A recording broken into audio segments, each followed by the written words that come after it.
There we go. All right, guys. Thank you for being patient with us in regards to this particular episode. Had a little faux pas going on, some technical difficulties, but we got it all taken care of. Once again, my name is My Andre, name is Andrea. and we are Love Love Crossing Crossing Borders. Borders. Appreciate you guys. Let that microphone sound good for you, girl. We got Yeah. individuals already in here waiting for us. We appreciate that. Yeah. We appreciate that. I know Yeah. some of you guys have been waiting a minute, so we appreciate Do it. you want to tell why? Oh, yeah, I I'm was transparent. okay. Just say it. So Andrea left a little earlier, and I was here to take care of some things for you guys, especially you guys who have already done consultations.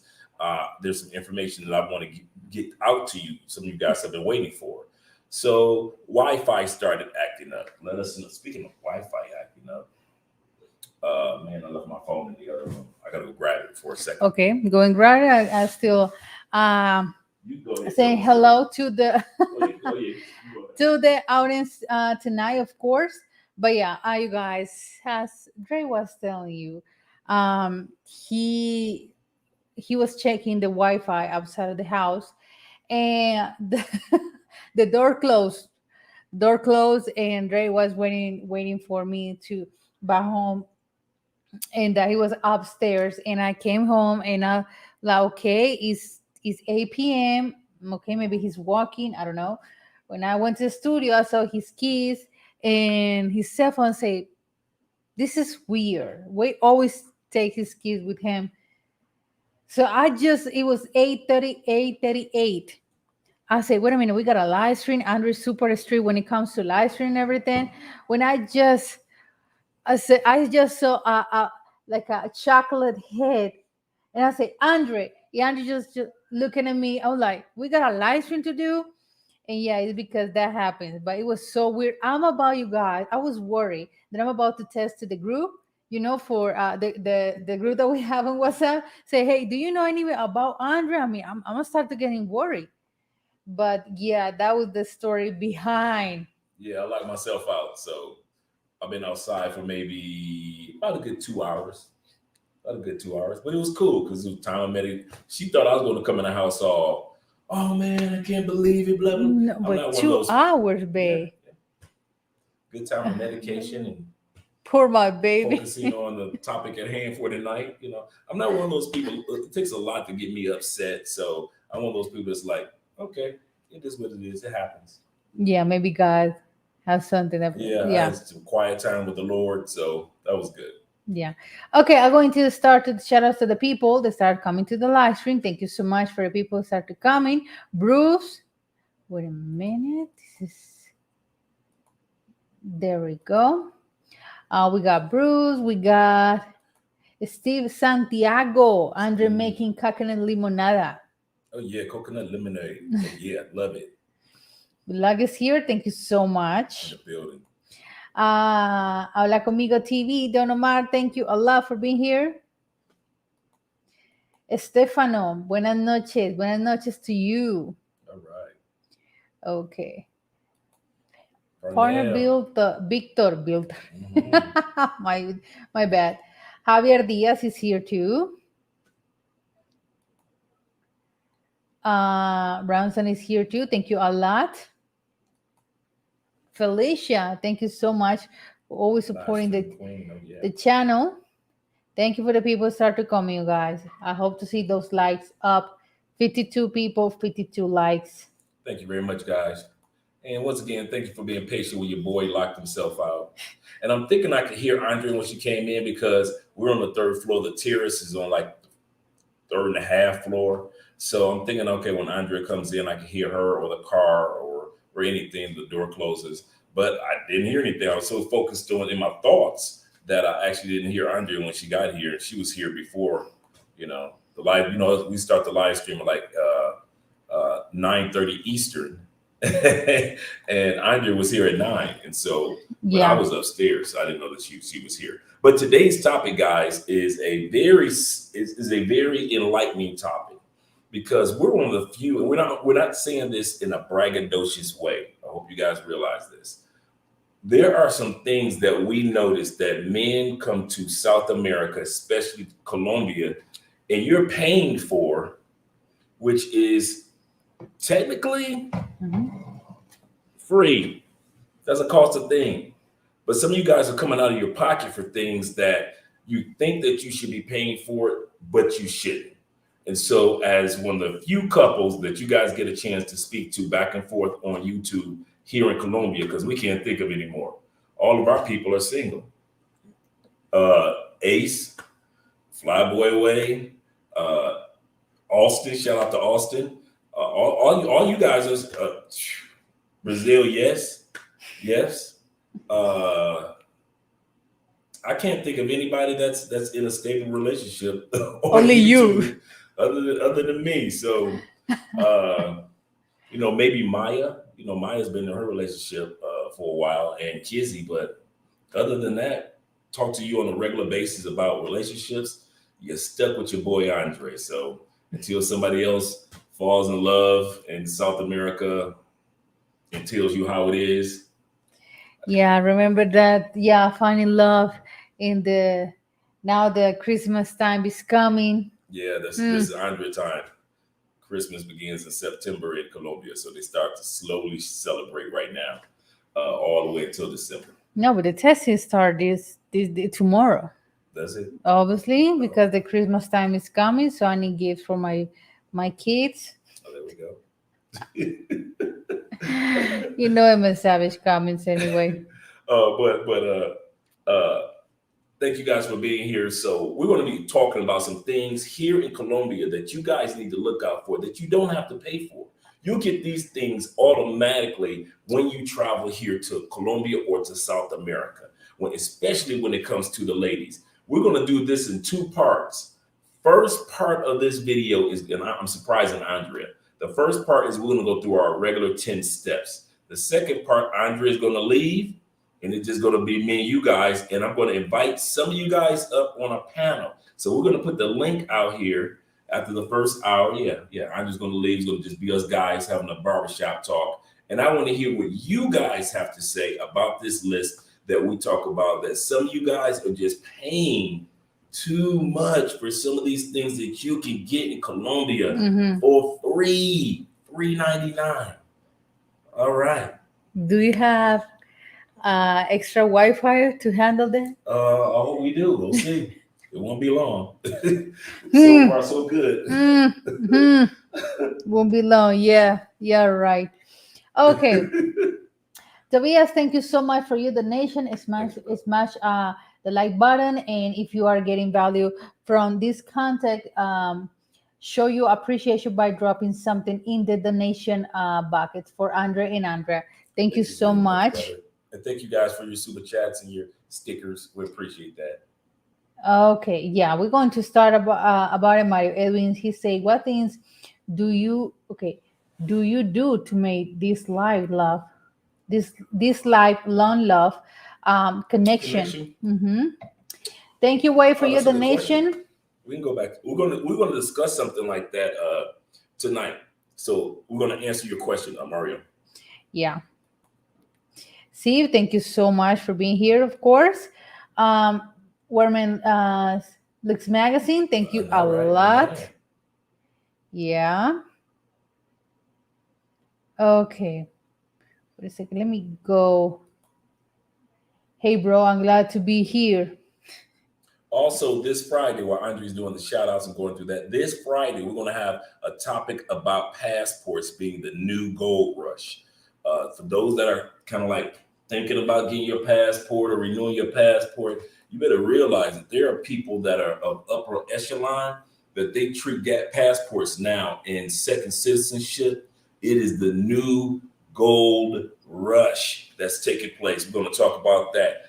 And this Friday, we're going to talk about that like for an hour and a half this Friday. But this Friday is exciting because those of you that are into football, or especially fantasy football, we're going to come up on as a panel. So we're going to talk about your team. We're going to talk about my fantasy football teams, what your favorite team is, how's your team doing for the season, whatever it is. It may be a panel of 8, 9, 10 of us. But if you are into football, especially fantasy football, if you have a favorite team, we are going to be talking about that on the panel after we talk about the gold rush of passports and second citizenship. So you need to a jar of coconut lemonade for that. Yeah, it's gonna be some coconut lemonade. Yeah. Okay. Thank you so much, Black Haven. Is that right? How to say it? Uh-huh. Okay. Thank you so much for being here. Amen to you. Stefano, thank you a lot for your donation. And okay, I'm new to this channel, but I'm out tuning out. I appreciate you, Dre, for being in real and preaching the truth. Salute to Andre también. Passport is coming. Might relocate if I like the area. Oh yeah, oh yeah, and that's exactly how you do it. Get your passport, and then if you're interested in the area, you relocate, or you don't even have to relocate. You can actually just enjoy going to that place over and over again throughout the years. So it's not a must that a person relocates. Yeah. Okay, guys, we're going to start with the live stream. So the topic for tonight is why American men paying for free in Colombia. Why you pay for free? Some of you guys think you pay for play when you should be paying. We should be paying it at all. It should be some things just automatically be free. What are some of the things? What's the number one thing first that they're paying for? Number one thing, paying for femininity. You're paying for femininity. Thank you. No problem. You guys don't realize that most of the women here are not as abrasive. Shout out to my women in the States and in the UK. But you ladies are known for your abrasiveness. To whereas South American women and women in other parts of the world, such as Southeast Asia, are not known for their abrasive or aggressive or masculine demeanors. Some of you guys, these women are taking advantage of the fact that you aren't used to seeing this sweet, nice demeanor. You aren't used to hearing somebody say "papi." You aren't used to somebody saying "amor." Am I lying? They aren't used to somebody saying "amor." And the women that get you and get money from you are taking advantage of you. When just about every woman talks like that, behaves like that in South America. Being feminine is a part of the makeup of the culture. Yeah, it's part of a culture. It's my bad. It's part of a culture. It's part who we are, to be feminine, to be attend or meant. The to your man, yeah, little things like that. Being supportive, the cooking of the food, the sharing of a drink, all those little things, the cleaning, all the little things that you guys think that, oh, she's so special, I have to give her money, or you have to pay for it in some way monetarily. You don't. Go ahead. No, but it's funny because for us is part how we are, and for you guys is like really you guys get surprised about that. Like you guys, like seriously, you guys come in here understand the same thing. Friends, the people come and say, I never get this treatment in my home country. True. Or when I was married, or my girlfriend, I never received this until I came to South America or I came to Colombia. So that's the part that for us is like, yeah, it's normal. It's nothing. Right. And since guys don't see it as normal, they make the mistake and think that it's something special, and you pay and you're paying out of pocket for something that if you just met a regular good woman, you would get that same treatment and you wouldn't have to come out of pocket in order to get it. Now, I know some of you guys are thinking that, well, Andre is coming against pay for play. No, I'm not telling a man tell a man or woman what to do with your money, your time, or your energy. We're just letting you know what's out here. A lot of times you don't hear things from other couples, from other YouTubers, because they aren't in a relationship. I want to say that again. You hear often on YouTube from travelers, especially male travelers, that are usually single guys. Nothing wrong with that, but you only hear a part of what it's like to date or be in a relationship with a Brazilian or Colombian or somebody from Ecuador or even Mexico or Thailand. So you guys appreciate Richie Mack zoom to Thailand because he's in a relationship, and so you guys get a chance to hear the relationship side. Same thing with us. We're not downplaying anybody. All we're doing is just saying that from our perspective, if you are the guy that's looking for something solid and something good, and not just the party women, realize there are women out here that you do not have to pay for femininity. It is not a part of what you have to pay for, especially here in Colombia. And the women play on it. Poppy, I need this, but Poppy, I need that, but Poppy, my kids. Now Poppy, feed my. Am I lying? No, I tell you, I got you laughing tomorrow when I start to play Christmas music, because tomorrow is September 1st. For us, it's December 1st. But I straight forgot, you guys, and don't be surprised. And I'll tell you, every year it start the Christmas season, that Tinder or whatever dating app they use is gonna be popping immediately. In the next, now I'm just letting you guys know, in the next few weeks, because Christmas celebration starts in September, not December, aquí in Colombia. Colombia. Muy bien. So what ends up happening is, all of a sudden, the Tinder girls, the Bumble girls, everybody else hitting you up, and they're using their soft feminine energy to get things from you, to get money from you, to get attention from you, because they know they're about to buy gifts for their real boyfriend. I said it, for their children, for their mom and grandma, all the people that have nothing to do with you, except for you're paying for all those people because she's so feminine. Exactly. Remember, the feminine is it's in it's in the package. Yeah. It's in the package. So either way, it's there. It's not gonna change. It's part of who we are. So it's not extra special. Right. No. Right. It's part of who we are as a Colombians.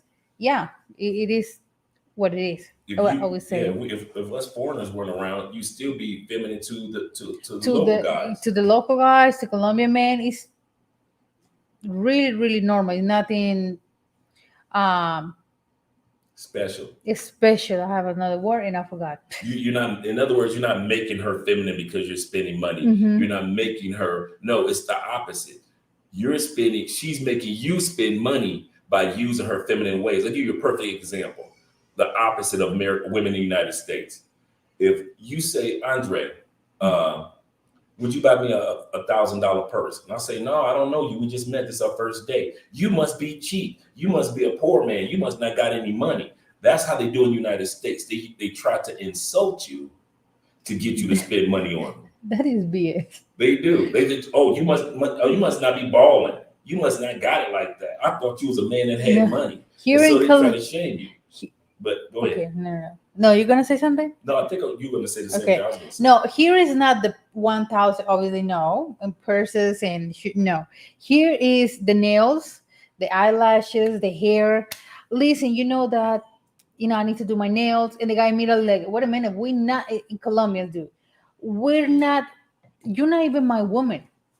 So how the hell I should give you money for your nails and your hair when you're not even my woman? If you're my woman, my girlfriend, I understand that women spend money on hair, eyelashes. Here in Colombia, is I'm doing all the time.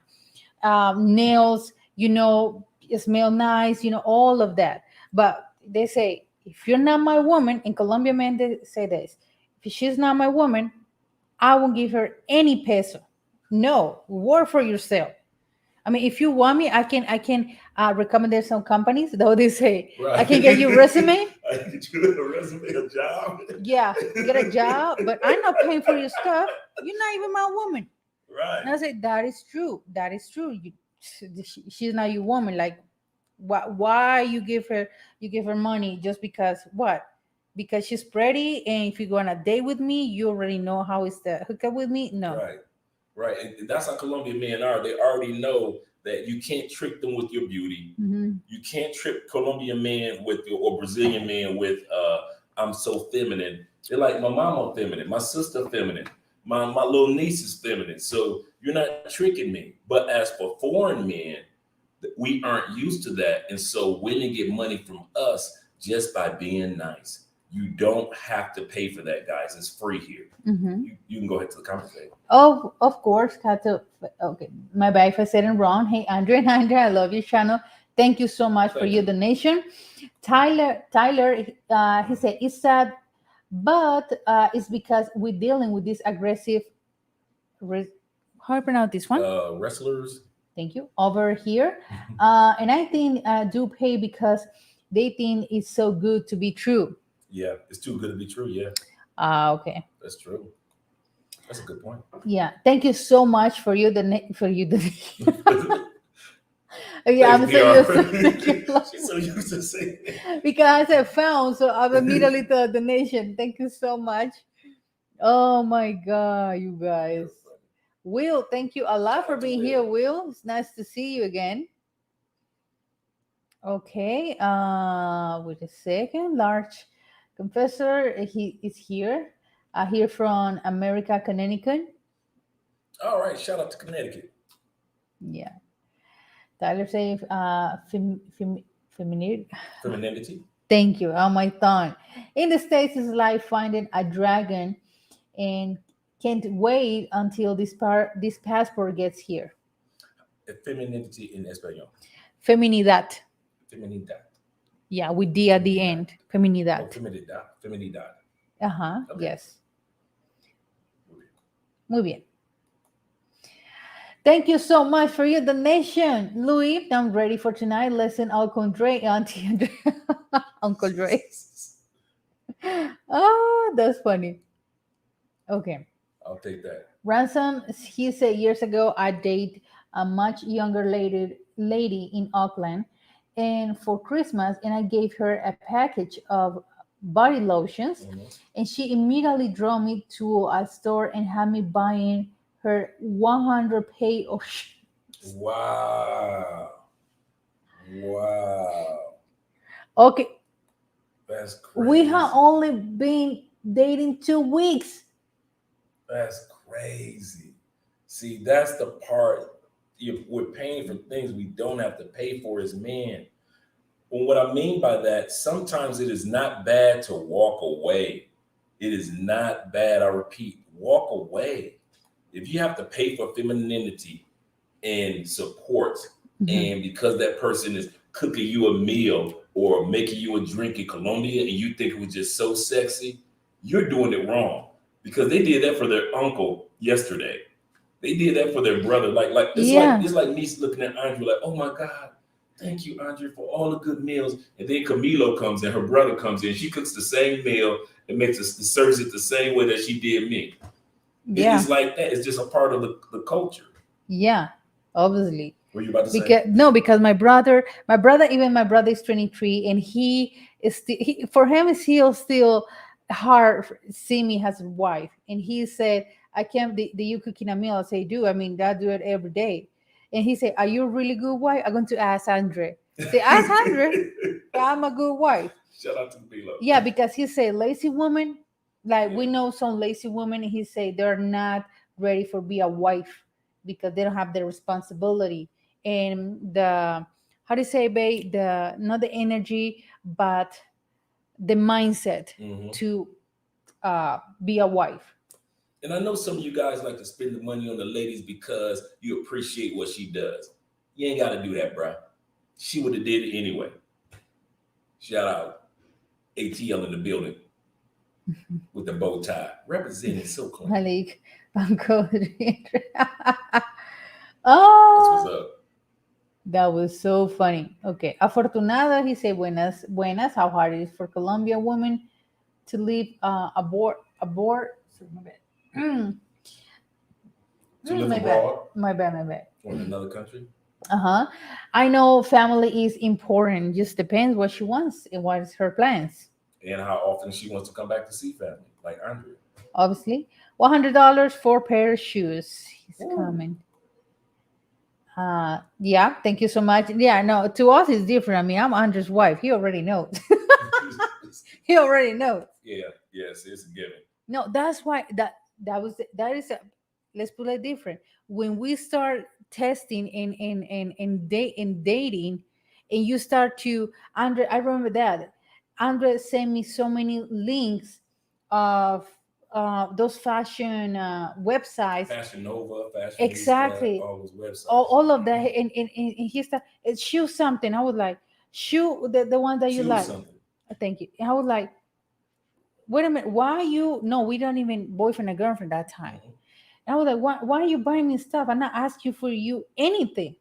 He Mhm. said, no, I want to give you some gifts. And I was like, oh, I was really weird that he was doing that. I mean, for real. I said, you don't have to do that. And he said, no, I want to do it. So choose whatever you want or the stuff that you like. And I should like two things or something. I said, now choose what the pair of shoes or bag that you like. So I still got those things here, not because it's fashion, it's because I appreciate the fact that he took the time to look at it and choose from his taste. And I got it because it's got a sentimental reasons. Yeah, but it was kind of weird. But now, but just for say, you need to buy me a pair. You need to.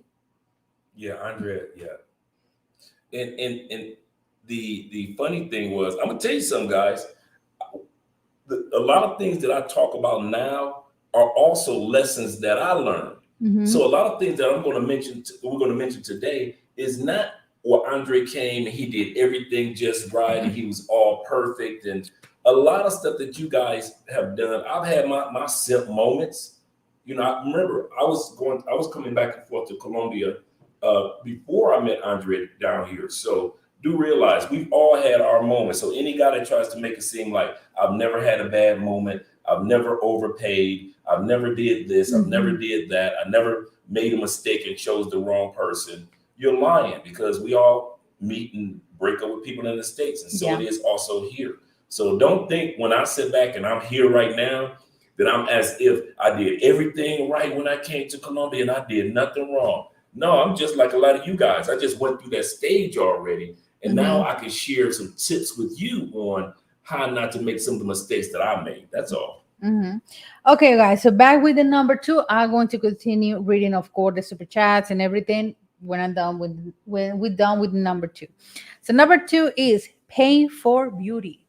Yes, guys, a Paying for lot of you beauty. guys are getting caught up on the beauty thing. Mm-hmm. Yes, women in South America, Southeast Asia, Europe, all through Central America, South America, especially the Colombia, Venezuelans and Brazilians are gorgeous women.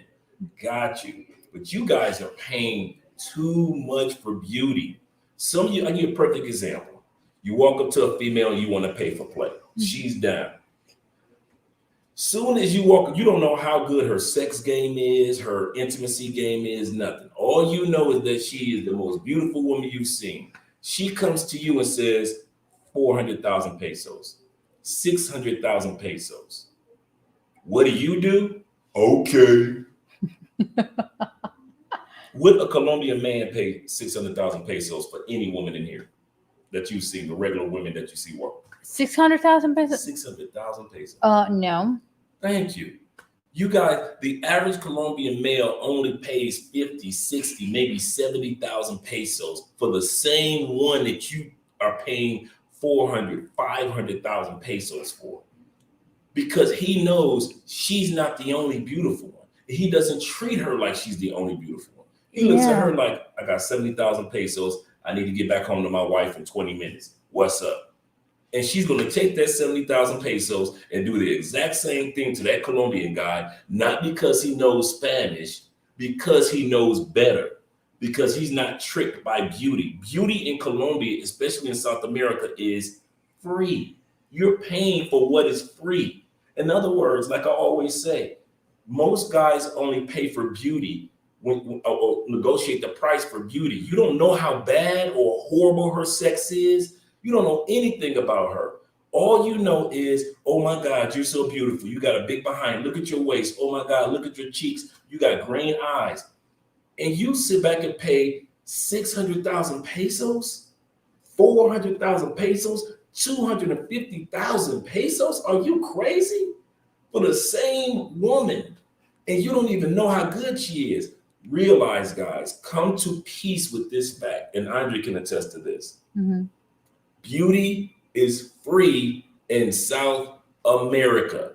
I want you to say this together. Say it with follow my lips. Follow your lips. Follow what I'm saying. Like it's like the bouncing ball back in the day When you were a kid, when you're a little kid. You say, see it "My go mom loved me." right. Say my love, my yeah. Beauty is free in South America. Until you come to that conclusion, you guys are going to keep overpaying. You're going to keep overpaying. You're going to keep being disappointed. You're going to keep being used because you think that that beauty is the only beauty that you may get here within your 5-day trip. So you're like, man, I got to get it where I can get it. Man, it ain't tricking if you got it. Only dumb dudes say stupid like that. Say stupid things like that. Nobody with sense in their head says it ain't tricking if you got it. Nobody. Nobody. Now, if you're getting a high-class escort, that's one thing. Or if you're in a relationship, that's another thing. Mm-hmm. But for you to just getting off the buses or the plane, going to Cartagena or Sosua, or you're going to Thailand, guys, you are in countries where beauty is abundant. It's free. Stop paying for what is free, or at least overpaying. Mm-hmm. Yeah. Large Confessor, thank you so much for your donation. We got a question here. Thank you for your answer, Afortunado say. It's a question for Andrea. And have you slowly introduced Andrea to your favorite telenovela? All of them. You remember once at least? Which one? Teresa. Teresa. Teresa. That's my girl. Teresa. All Mexicans. Of course. Okay. Even though it's not a telenovela, we watch it like a telenovela, Ugly Betty. Ugly Betty, but the Colombian one, the original one. A lot of people don't realize the original Ugly Betty, the show that was a success in the United States on ABC, was a success in Mexico first. But Mexico got the success from the Ugly Betty success here in Colombia, the first one. Yeah. The first Ugly Betty, yeah. Yeah, yeah. It was so many telenovelas that I watch sometimes. Yeah. So, I mean, even Kobe Bryant said that's how he learned Spanish, from watching telenovelas with his wife and kids. Yeah. Okay. Yeah, thank you, Antonio, for your donation to Money Machine. He said, love your channel. And I'm going to give you a gift or investment info. Buy loans right now. All right. Okay, I think I said it right. Okay, wait a second. Beauty grows on trees in Colombia. What do you say, babe? That was an investment tip. Okay, we got another one here. Okay, there we go. Like that design in the building. Thank you so much for your donation. My favorite YouTube couple, my truck is fixed. Shout out to you two and the chat. Let us know how you did that night. Remember, you were telling me, you said, man, I'm on the side of the road and I'm listening to you guys right now. Let us know how that night turned out. They finally come up and pick. Of course, your truck is fixed, so that's good. But how long did you have to wait out there? And so I'm glad that you're doing good. Tyler say, I'm about to send invoices to all my exes, and I need a refund. I could have my passport and a wife in Colombia. Oh, you guys, what is it? This is a news that I heard. I don't remember what country. I think it was in Latin America. I think maybe, and the guy cheated on his girlfriend or his wife, and she said, "Okay, you want me to forgive you?" He said, "Yeah, baby, I would do anything that you want. I would do anything." She said, "Okay, pay for my nose surgery, and I forgive you." Yeah. Wow. So the comedian say, "No, woman, no, don't even cheat, because you woman's gonna make you pay for plastic surgery, boobs and lipo, everything." I was laughing. What do you guys say that? What do you guys? I love what your dad said about surgery. What do Colombian men say when a man pays for surgery? You're paying for the next boyfriend, or you paying? Yeah, you pay for the next boy. How to say? You pay for the next boyfriend, enjoy all of that, something like that. Yeah, it's almost like if you pay for your girl's surgery, you're doing nothing but paying for the next man's enjoyment. Yeah, but that's the part I hear.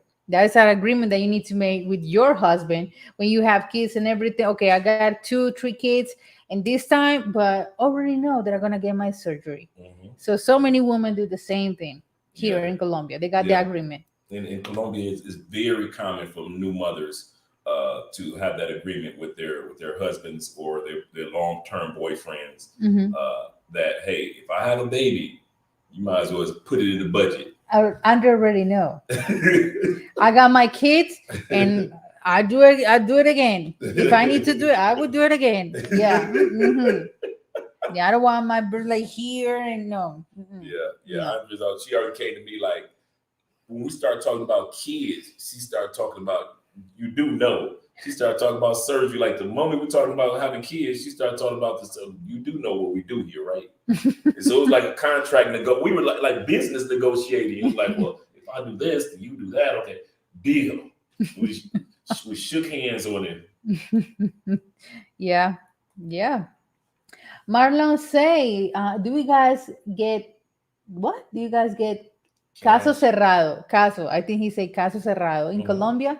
Love you guys. God bless you. Caso cerrado. It's like how do you say? It's closed case. And it's a Latin show, and it's like those courts in the States. It's a famous show in Espanol. I think I've seen those too. Yeah. Okay, you guys. So we continue with the topic. All right. Okay. Number 3, paying for cooperation. Yes, another thing that you guys can get absolutely free here in Colombia is cooperation and support and submissiveness. It is not something that you need to come out your pocket for. In other words, when women in the United States say the only reason, shout out to the ladies in the States, the only reason they're being nice to you is because you're coming out of money. Well, the reason why the women in the United States say that, because you guys give off the image that that's what it takes to get the woman to be nice. And it doesn't. It does not. Now, don't mind, hear me out. No woman wants to be with a poor dude with a poor attitude, no goals, no dreams, correct? Correct. But that doesn't mean that you have to pay for a woman to be supportive, submissive, loving, caring, nice. You don't have to pay for that smile. It's a part of the culture here in South America. You don't have to pay for somebody to be nice. Now, is everybody here just super nice in South America? No, that's nowhere in the world you go is perfect like that. But you don't have to pay for somebody to cooperate. And that's the problem that women in the United States actually think about us. They think we get our passports and we're coming down here just throwing money in the air. And that's the only reason they're being nice to you, because and that's not true. That's not true at all. Most of us meet some really nice women and we build strong relationships with these women without having to be Mr. Baller, shot caller. Okay, I got it. Okay, wait a second. You guys, let's see. We have 101 people here. That's what's up. Thank you, homie, for being here. Okay, Javier say that the Caso Cerrado show is like the Judge Judy. Like Judge Judy, yeah. Okay. Yeah. Judy. I like how you guys say Judy. In Spanish, it's Judy. Julie? Judy. Judy? Judy?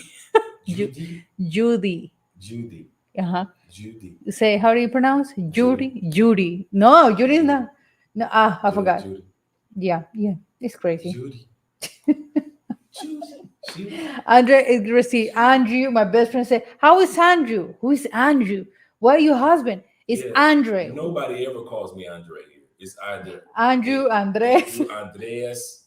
I don't even say Andre anymore. I just say Andreas. I don't even say Andre. I don't even try, because as soon as I say Andre, they're going to say Andreas. Andres. Oh my God. Let's play Andrew with Black Colombian last names. Don't call me like that. That's funny. Oh my God. Lars Confessors, he say, Andre, I never been to Colombia, but I do know the language. So what should I do for the first timer when I go there? Oh, it depends on what type of person, what you're looking for. You got the beach area of Cartagena, which is the beach life. part of it is historical. Go ahead. Yeah, no, Cartagena is one of the most beautiful cities in Colombia. Mhm. But let me tell you this, and for the people that wants to travel to Colombia or never been in Cartagena, right now Cartagena is on a really huge scandal because we already know this for years. The people in Cartagena, they abuse so much for the tourists. So it's has been so many a huge scandal for have a bill for 6 million of pesos when the Oh bill is yeah, around 300,000 yeah. pesos 400, but purchase 6 millions on a tourist, and it happens to Americans, to Mexicans, Japanese. So that's the part we Cartagena that I always tell to the people, those massage when you go into the beach, those deals, bracelets, oysters, reject all of that. Always Yes, say no, yes, no, yes. no, and be really serious because just for touch you like this, they purchase okay 600,000 pesos. 600 what for the massage? So be careful, you guys. I mean, we have been in Yes. Cartagena so many times, and we never ever got let's say, no, Massages on the beach, yeah, victim of those or victim of, no, buy a bracelet from me, or the guys that come down rapping, trying to exactly, rap for some money. no, All that. You guys are yeah, they know that you had enough. They look at it like this: if you had enough money to get on the plane to come to our country, hmm, then you got enough money to be scammed. And yeah, so that's how they look at it when it comes to, so those street hustlers don't let people just say no gracias, say no gracias, and then yeah, if you like me, get the out my face. yeah. Andre is like that. Yeah, I'm Seriously, straight. After I said it 3 times nice, and you still coming in my face, you gonna leave mad because I'm about to cuss you out. yeah. That's the part. And another thing that it was, they were, I mean, my brother calling me. Okay, Camilo, what you yeah. doing? What you doing? But yeah, the part is, you guys, that for example, the same fish that I buy for Andre for I don't know 20,000 pesos the pound, or in Cartagena they were purchasing the same fish for 2 million pesos. The same fish that I made for you, or the same fish that we go into a restaurant and we pay I don't know $10 or 30,000 pesos. In So Cartagena, they would purchase 2 million for that piece So of if you go fish. to a restaurant, Hmm. make sure you see The the prices. cost or the price on the menu. If it's not on the menu, get up from that. There's too many restaurants in Cartagena. Hmm. Get up and walk away, leave. B, if it's not a place where you see some of the locals eating, there's a lot of places you see a lot of locals eating there as well, even in the tourist area, then don't go to that restaurant. Hmm. But the number one thing is make sure you know what's, and I've heard this happen a lot in Mexico. People go sit down, they order something, they don't look at the menu, they don't see the price on the menu, they don't take a screenshot of Hmm. the price, and then the next thing you know, this person is coming to you with a bill that's 3 times as much as what you thought that seafood would be worth.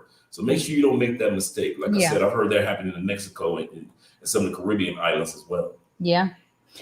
Brava Design, he say, I was stuck there overnight, but it was all good. The mechanic came to the next morning and got me back running to the shop.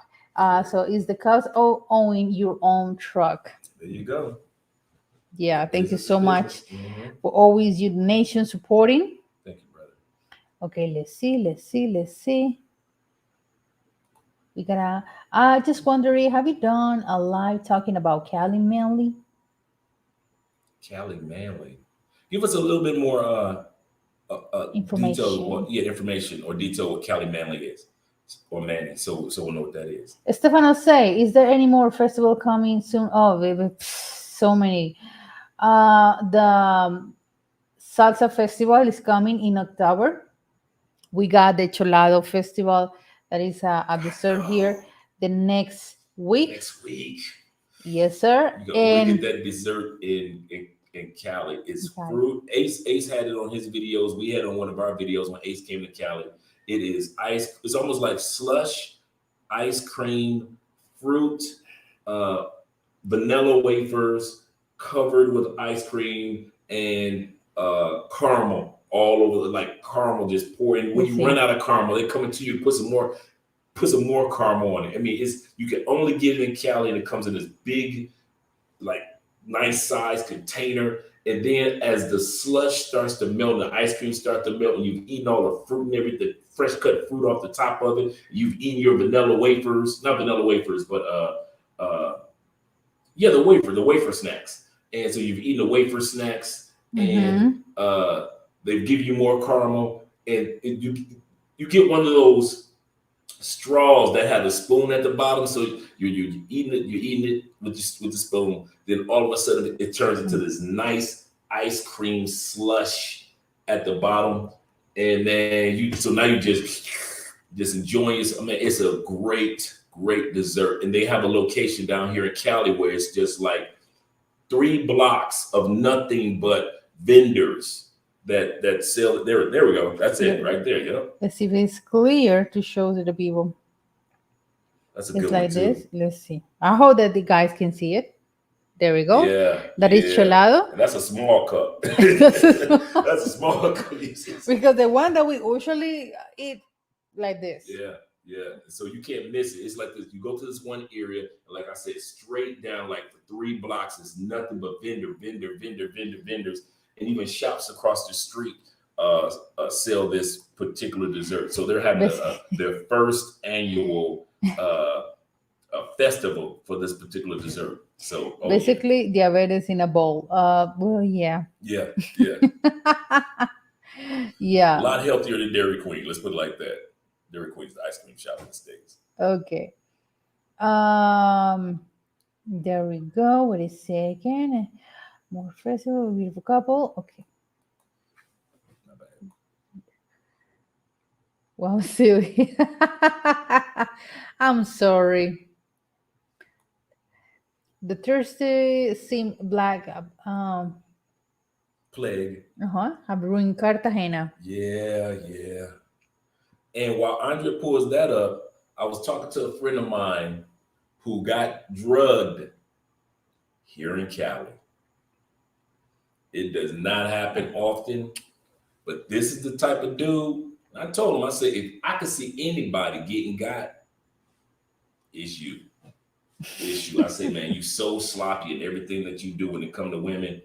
I could easily do that. And what he said, he went on Bumble, messing with a bottom feeder, meaning a woman that has nothing to lose, no real life. She had a job doing nails and hair. I'm like, okay, is she doing nails and hair from her house, from in the barrio, or is she in a salon? Is she, he likes broke chicks from the east side.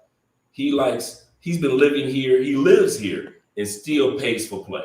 Okay, he lives here. Where is that chick from? Here. But what side in the city? East side. Oh my God. Whatever. So now he said, I woke up, my computer was gone, my cell phone, You should be. I said, man, it should have been. I said, man, you only like bottom feeders. For those you dudes that like to pay for play, at least get you somebody that's, if you're paying for play, man, at least go somewhere. Go to brothels, go to strip clubs. Honestly, why y'all like to find them in the back alleys and under the darkness of the clock tower, in parquet years behind a tree? I don't know. What do you guys like that? If you're gonna pay for play, pay for quality. Get your escort or something. Come out to pie. If I'm gonna pay 400,000 pesos, it's gonna be a professional escort, because that's how much they're charging. I'm not gonna have somebody from the streets, from the back of behind a building walk For up to Centro. me. Yeah, from Centro. Oh yeah, that's another thing that I'm never going to show you guys. But there are some places in Centro when you pass, they're beautiful with surgery and everything. Like, but that's not that. That it's not like in Medellin or Bogota. No, they're like really like height. But they're. I was like, oh my God, she got a hot body to be a. That's so sad. In Centro in Cali. But that's the thing. I would never show you guys because, yeah, that's not part of a business. Hey, we would show you that. No. It's so dangerous over there. You guys would not want to be caught over there in that area of it is. Yeah. Hey, Dre, can you help me? Where you at? In Centro? Oh, yeah. God I'm bless at the you. hospital, Dre. I need for you to Come get me. Come I home. got stabbed. What was you? What in Central? What you doing in Central? Pay for play. Okay, you got played, huh? If you I'm want me, not. I'm going to send you some I'll see you some flowers. I see you. Give me your card. locations in Central. There Thank you. are so many I see you good Uber. hospitals. You got your butt over in the. Yeah, you over in Central. You ain't got no business being in that mess. Even me and Andre drive through Central. We be looking like, lock the doors, lock the doors. Like if we don't. Sometimes we'll drive past and you don't know you in Central, and then all of a sudden you start driving. Did I just see that? Yeah. Did I just see a lady bite a dog? You know what I'm saying? Yeah. Crazy over there. Yeah. Okay. Thank you so much for your comments. That you are a beautiful couple. Have you noticed? You are with a good woman. You grow up with everything. Well, health and love. Love you guys. Channel. Thank you so much. That's one of the reasons why I sit my butt down. Let you all you single brothers enjoy the single world, because all the blessings that I receive from being in this relationship with Andrea, I am not about to mess it up. I'm happy. I'm good. So I'm happy, and I'm happy for you guys. For you guys that come down and travel, all you single guys and things like that. I'm happy for you. I'm not funny style at all. No strata 2. Yeah, thank you. No strata 2, no strata 1s or zone 1s, none of that, man. Please. Okay, Black Heaven say, is something wrong with the woman on each side, Cali? I'm not saying, and I'm never gonna say that all of them are bad. I'm not saying that either. I would say all. But some of them, yes. A lot. I said it. A lot. That's Dude, you what in zone 1, zone 2. some 1, some 2. But that is the same zone that I grew up. That's why the same to change. The barrio that I used to live, because sometimes that barrio can influence to you. But yeah. But even where you guys were, it's not like the east side. No, it's not like super east side. It's all dirt, no road. No, that's horrible. What in Cali. Your auntie and them are? You see what I'm saying? We were like, oh, we're not gonna take the car over there. No, I never take the car over there. Dirt road, like you going to the wild, wild west, man, on that side of town. Yeah, that's the part, but that's that I can say. No, all women, but some of them. That was even Colombian say, if you want a hot chick, for example, a hot black girl, go to the east side. True. But that's the part you already know that most of the East women, they don't have the best job, but it's something that I need to deal with. And they're going to make you, yes, you will find the hottest Afro-Colombians you have ever seen on the east side. And yet they know to trick you into thinking that you have to pay for their femininity, pay for their support, and pay for their beauty. Mm-hmm. They actually make you think that, to where you like, well, I never had anybody this beautiful before, and you just start coming out of money, Poppy. And another thing, you guys. And another thing, you guys, if you think that you're going to live all those black women in the States, Americans using extensions or weave, color weave, the east side, they got all of that. Pink, blue, braids, what else? Extensions, wigs. Everything. They don't have a big afro, they make a big afro. Exactly. All of that you can find on the east side. Don't think they got the weaveaholics down here in the poor areas too. So yeah, down here in the poor areas, yes, she's right. The sisters down here are weaveaholics. They will wear a hair helmet just as fast as a sister in the States. Do not get it twisted. Yeah. Thank you so much, Ed, for your donation. What's up to the first couple? Bags packed, the passport ready, coming to Medellin and Cali in a few days. All right, count down for my man Ed. Okay, your mom said, I'm just waiting for one of these stupid YouTubers who film in the shady areas simply for clips to get their ass kicked live so I can. Hey, it was a dude a while back. I don't know if it was you that told me the story or what? Or D guy went to Buenaventura, the all black area, one of the all black areas of Colombia, and with their camera and everything was interviewing a girl, and her brothers robbed it. And she was like, they are interviewing me. And the guys were like, her brother and her brother friends were like, I don't give a damn who they are. You got to come out them expensive cameras, That's the thing. come out the wallets, come out the computer. Why do you think that I don't take Ray to Buenaventura? Yeah, just to give papaya, just for let's go to Buenaventura. No. Yeah, no. We go when we do go in group or something. It's group tours, things like that. But not for just two of us. No. It's the same with in Hood in Cartagena. It happens when a guy that he was doing a sex tour. It was happened 15 years ago, you guys. 15 years ago. Yeah, 2006. So I don't know, but it was a long time ago. Mm-hmm. And the guy, when he interviewed so many girls that they work as a prostitute in Cartagena, and he was in the hood when she was from, and they were doing an interview with the camera when his brother came and put the gun in front of the camera, give me the camera, and they were like, okay, and the girl say, give me the camera, give him the camera. He always do that to us. And they record all when they take the camera with gun and everything, and that happens in the hood in Cartagena. So yeah, that's why I'm laughing, because I saw that before. You can't go like we going to the hood here in Cali. Okay, let's interview you when you don't even from there, because they can tell you she's from here. She's not look like from here, so they can tell. So that's the part. Like, I'm not take my ass to the hood. I mean, at least to visit my cousin, but that has been for years, and that's it. But I'm not giving papaya in the hood. No. And I'm from Cali, but I'm not doing that.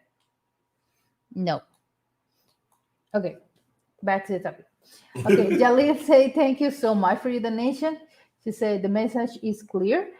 Be a masculine man and be about your business. Whatever, still in Colombia will probably be my first trip in 23.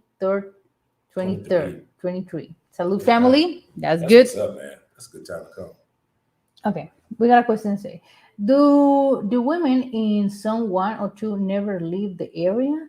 Sometimes they never leave the area. Sometimes I can say all, because I see so many girls, Black women, and they just went to live in South. They got the apartments and everything, or rent her place, and their family is still living in the hood, and that's fine. But they I see some say, I'm not going to be in the hood. I visit my family, but I'm not living in the hood anymore.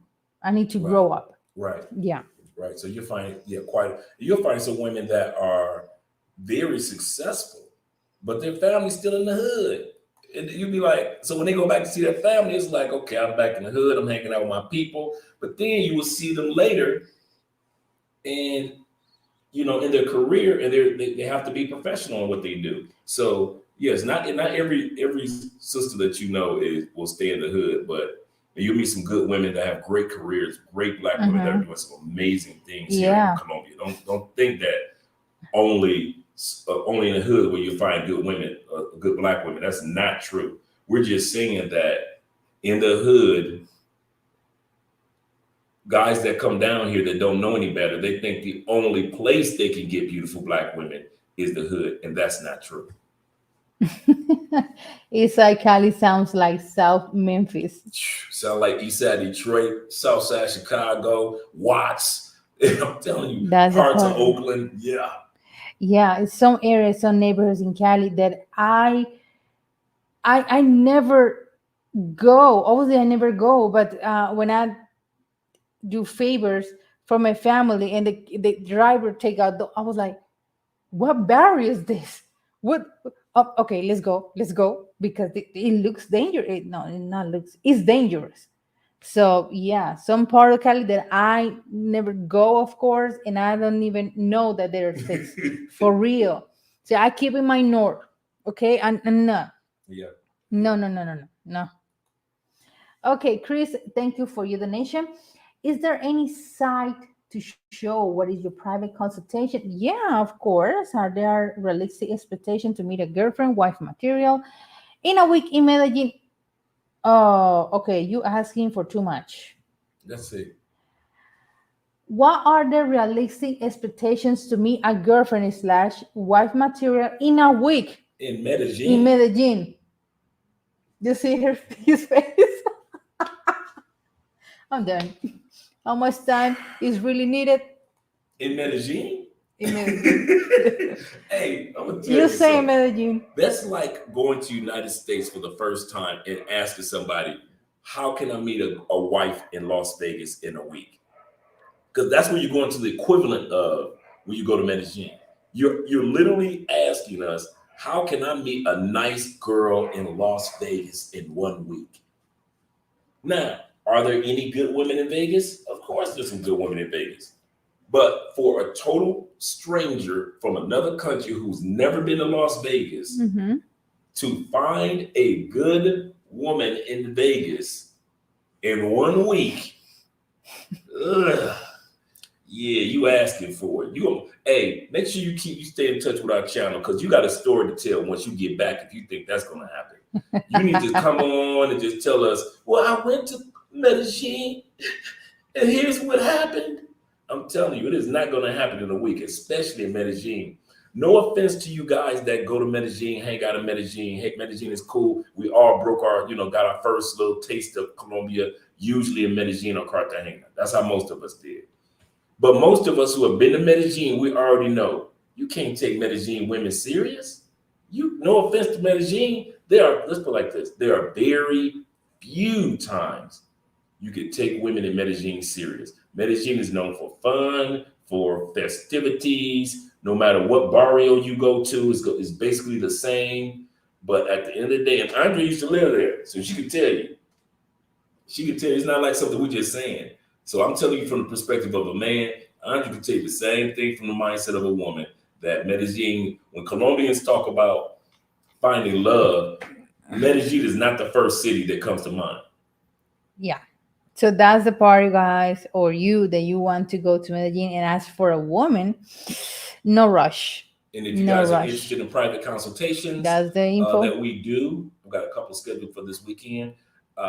There is my email. Reach out to your boy, and I'll get you the whole list of what we do during the consultations. Well worth it. We're actually putting together a commercial of testimonies from many of you guys that we've done consultations with. And I've met so many of you that have come down after the consultation You too. should do a video like, "Hey, my name is blah blah blah. Blah. I did my consultation with I did Dre." Yeah, I got testimony. Like, I got seven testimonies. Okay, we need to put that for real. We actually, me and Zoom and Thailand are working together and putting together a nice consultation commercial that's be a halftime for our show.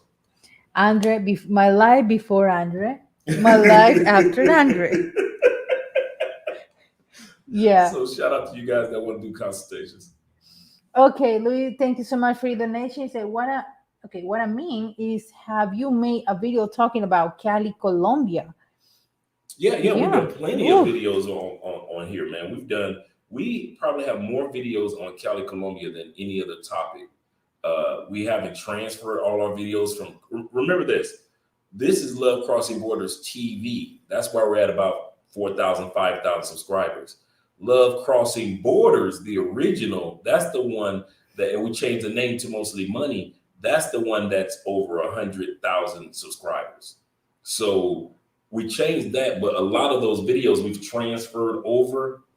But then here's what happened. We start showcasing videos of Cali everyday people and everyday life and everyday restaurants, museums, and clubs.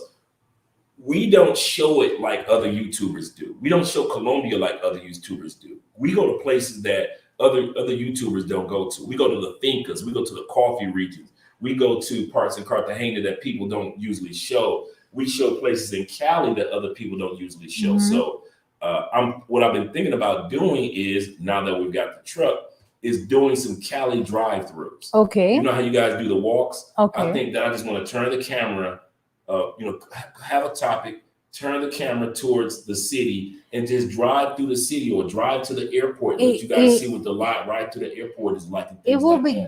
It's a really good idea to do it at least in a weekend that is not too much traffic. True. Yeah, because it's too much traffic, the Like a weekend. holiday weekend or like a Exactly, Sunday. exactly. To do it just roads to show you guys. And another thing, you guys, do not expect that we're going to show you clubs or girls or No, hood areas or no, no. you got enough. This You is got about enough crossing YouTubers. borders. We're Yeah, not going yeah. there. We don't. Yeah, yeah. You got enough YouTubers that show you the Yeah. party side and the fun side. That's cool.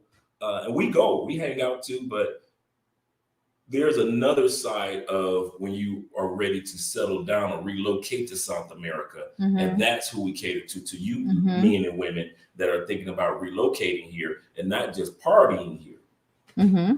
Thank you so much for your donation. He said, or he asked, where will you guys recommend to find a beautiful, good Cali woman with values?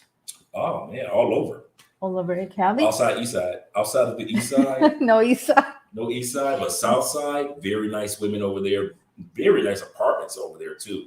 The only thing that we ever said about the south side was everything is kind of like stretched out.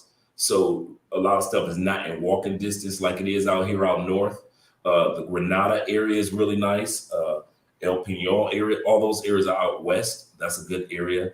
But we love out north because everything is. If you just do not have an Uber or you just do not feel like taking an Uber, Volek can tell you everything is in walking distance. Mm-hmm. The stores, the hospital, the clinics, Mm-hmm. the COVID testing center, the mall, two malls, everything. FedEx, two FedEx offices. One is only here and one is on the Mm-hmm. other side. Mm-hmm. You got DHL over here. You got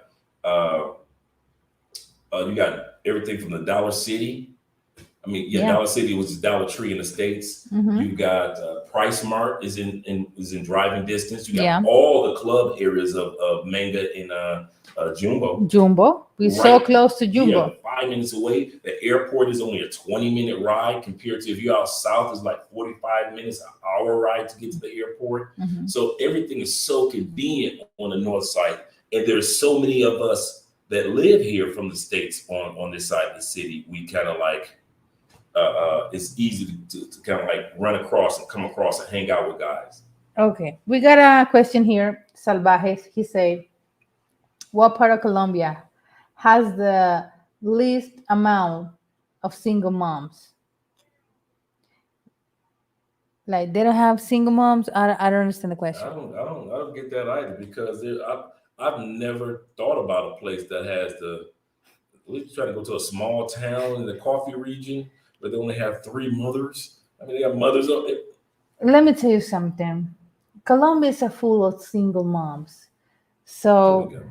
Colombia is a full. No, just kidding. Colombia is a full of single moms. So you find them everywhere, everywhere, in the towns, in the city, small cities, Caribbean coast, Pacific coast, everywhere. With 2, 3, 4 kids. So yeah. Especially in a country where 94% of people are Catholic, but at least by heart, by the not necessarily by the letter or practice, but by the heart of Catholicism. And a part of the heart of Catholicism is most of them are not. Most women don't have an abortion. Do they have abortions here? Yes, but most women are like, I'm going to have the baby no matter what. Am I correct? Yeah. Because of the heart of being a Catholic. You see Yeah. what I'm saying? Even though she's not a stark Catholic, but the heart of being Catholic is you don't have an abortion, so you have and raise the baby. Yeah. Okay. Bilal say, you all got me afraid of Medellin now. I'm afraid of Medellin now. I used to like it. Marlon, he say to Andrea, does it upset to you that in America every time we hear about Colombia, it's all about narcos, Pablo and Griselda?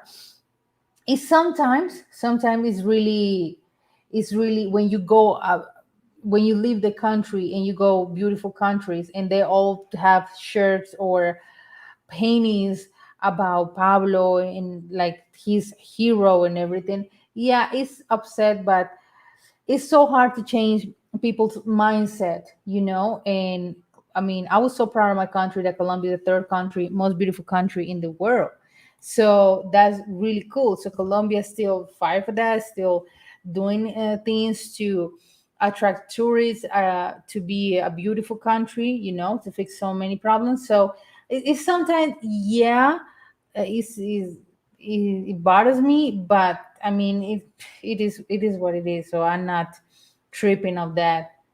Um, that is a history that we're never going to, how do you say, to, repeat or no, or get over. People don't. Yeah, exactly, Colombia has already come to peace with the fact that people are still going to talk about this, even though exactly, that happened in the '90s. People are still going to talk about this historical moment as if it exactly. is still going on. That's the only thing that I can say, that that is the brand, or Yeah, the brand Pablo lives in Medellin. That's why. Because if Medellin got that history behind, it would be a completely different city. city. Yeah, it's But an amazing city, but that's the part. people see it for in a different way. Yeah, Mm-hmm, that's a good point.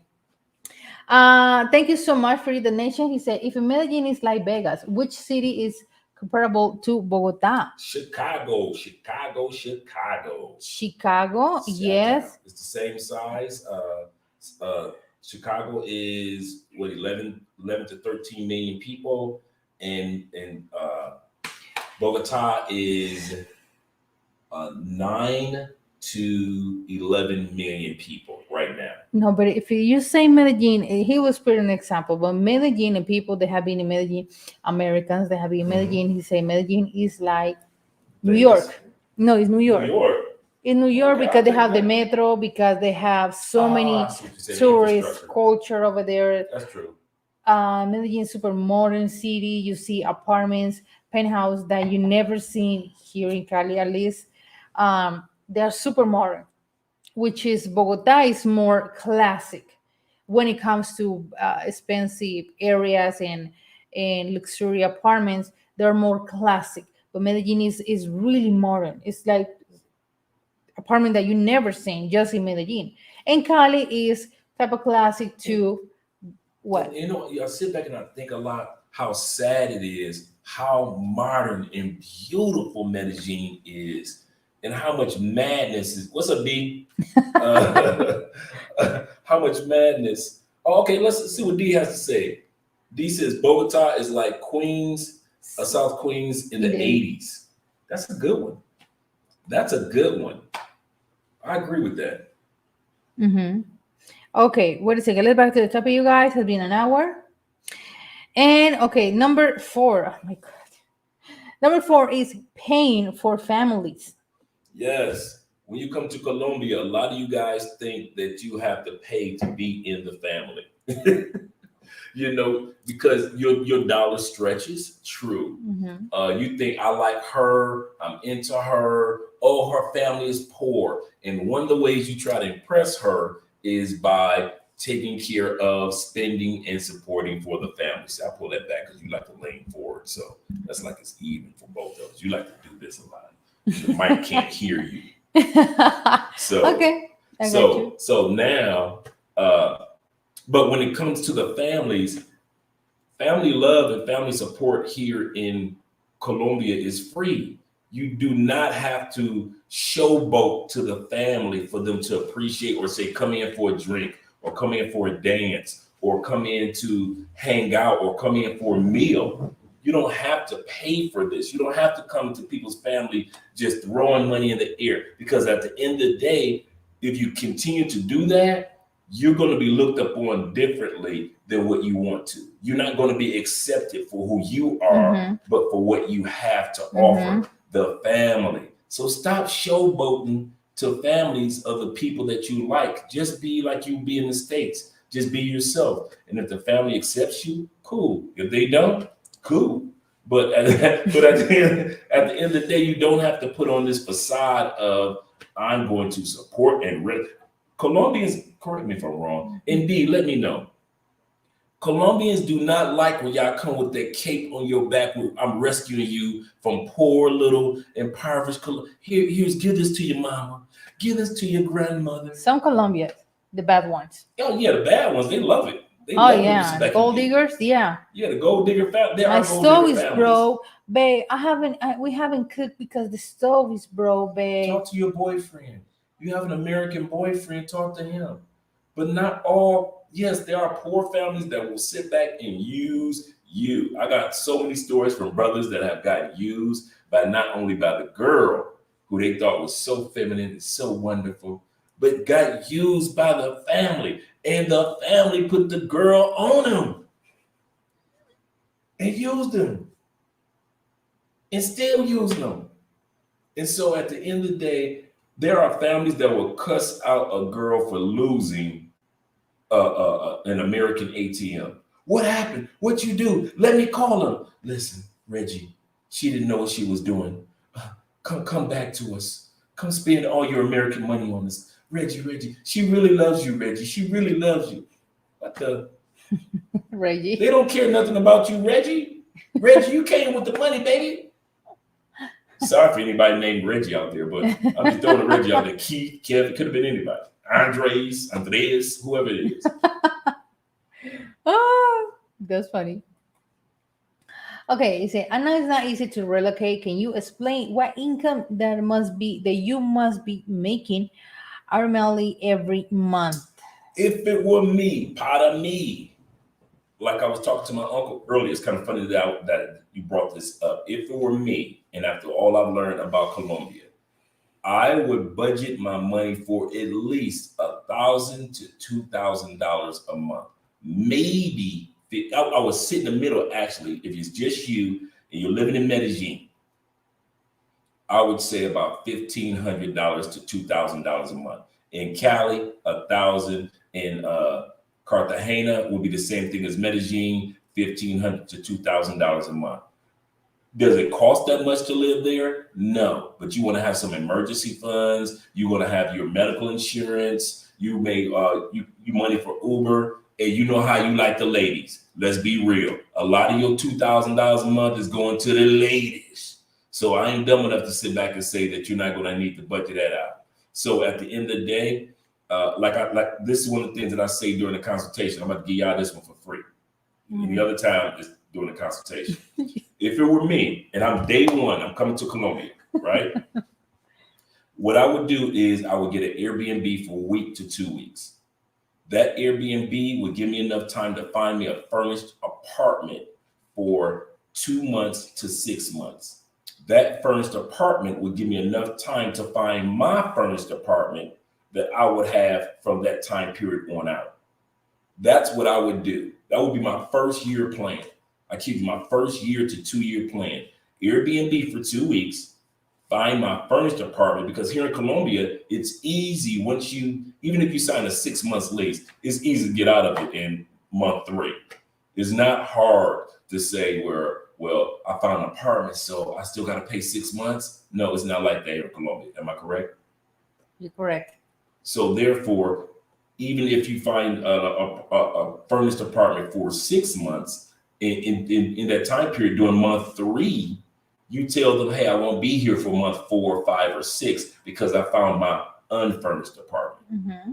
And then you start buying your furniture and getting your stoves and your beds and all those things, your TV, and you start building. And now you're feeling like Colombia is your home because you have all your things here. Mm-hmm.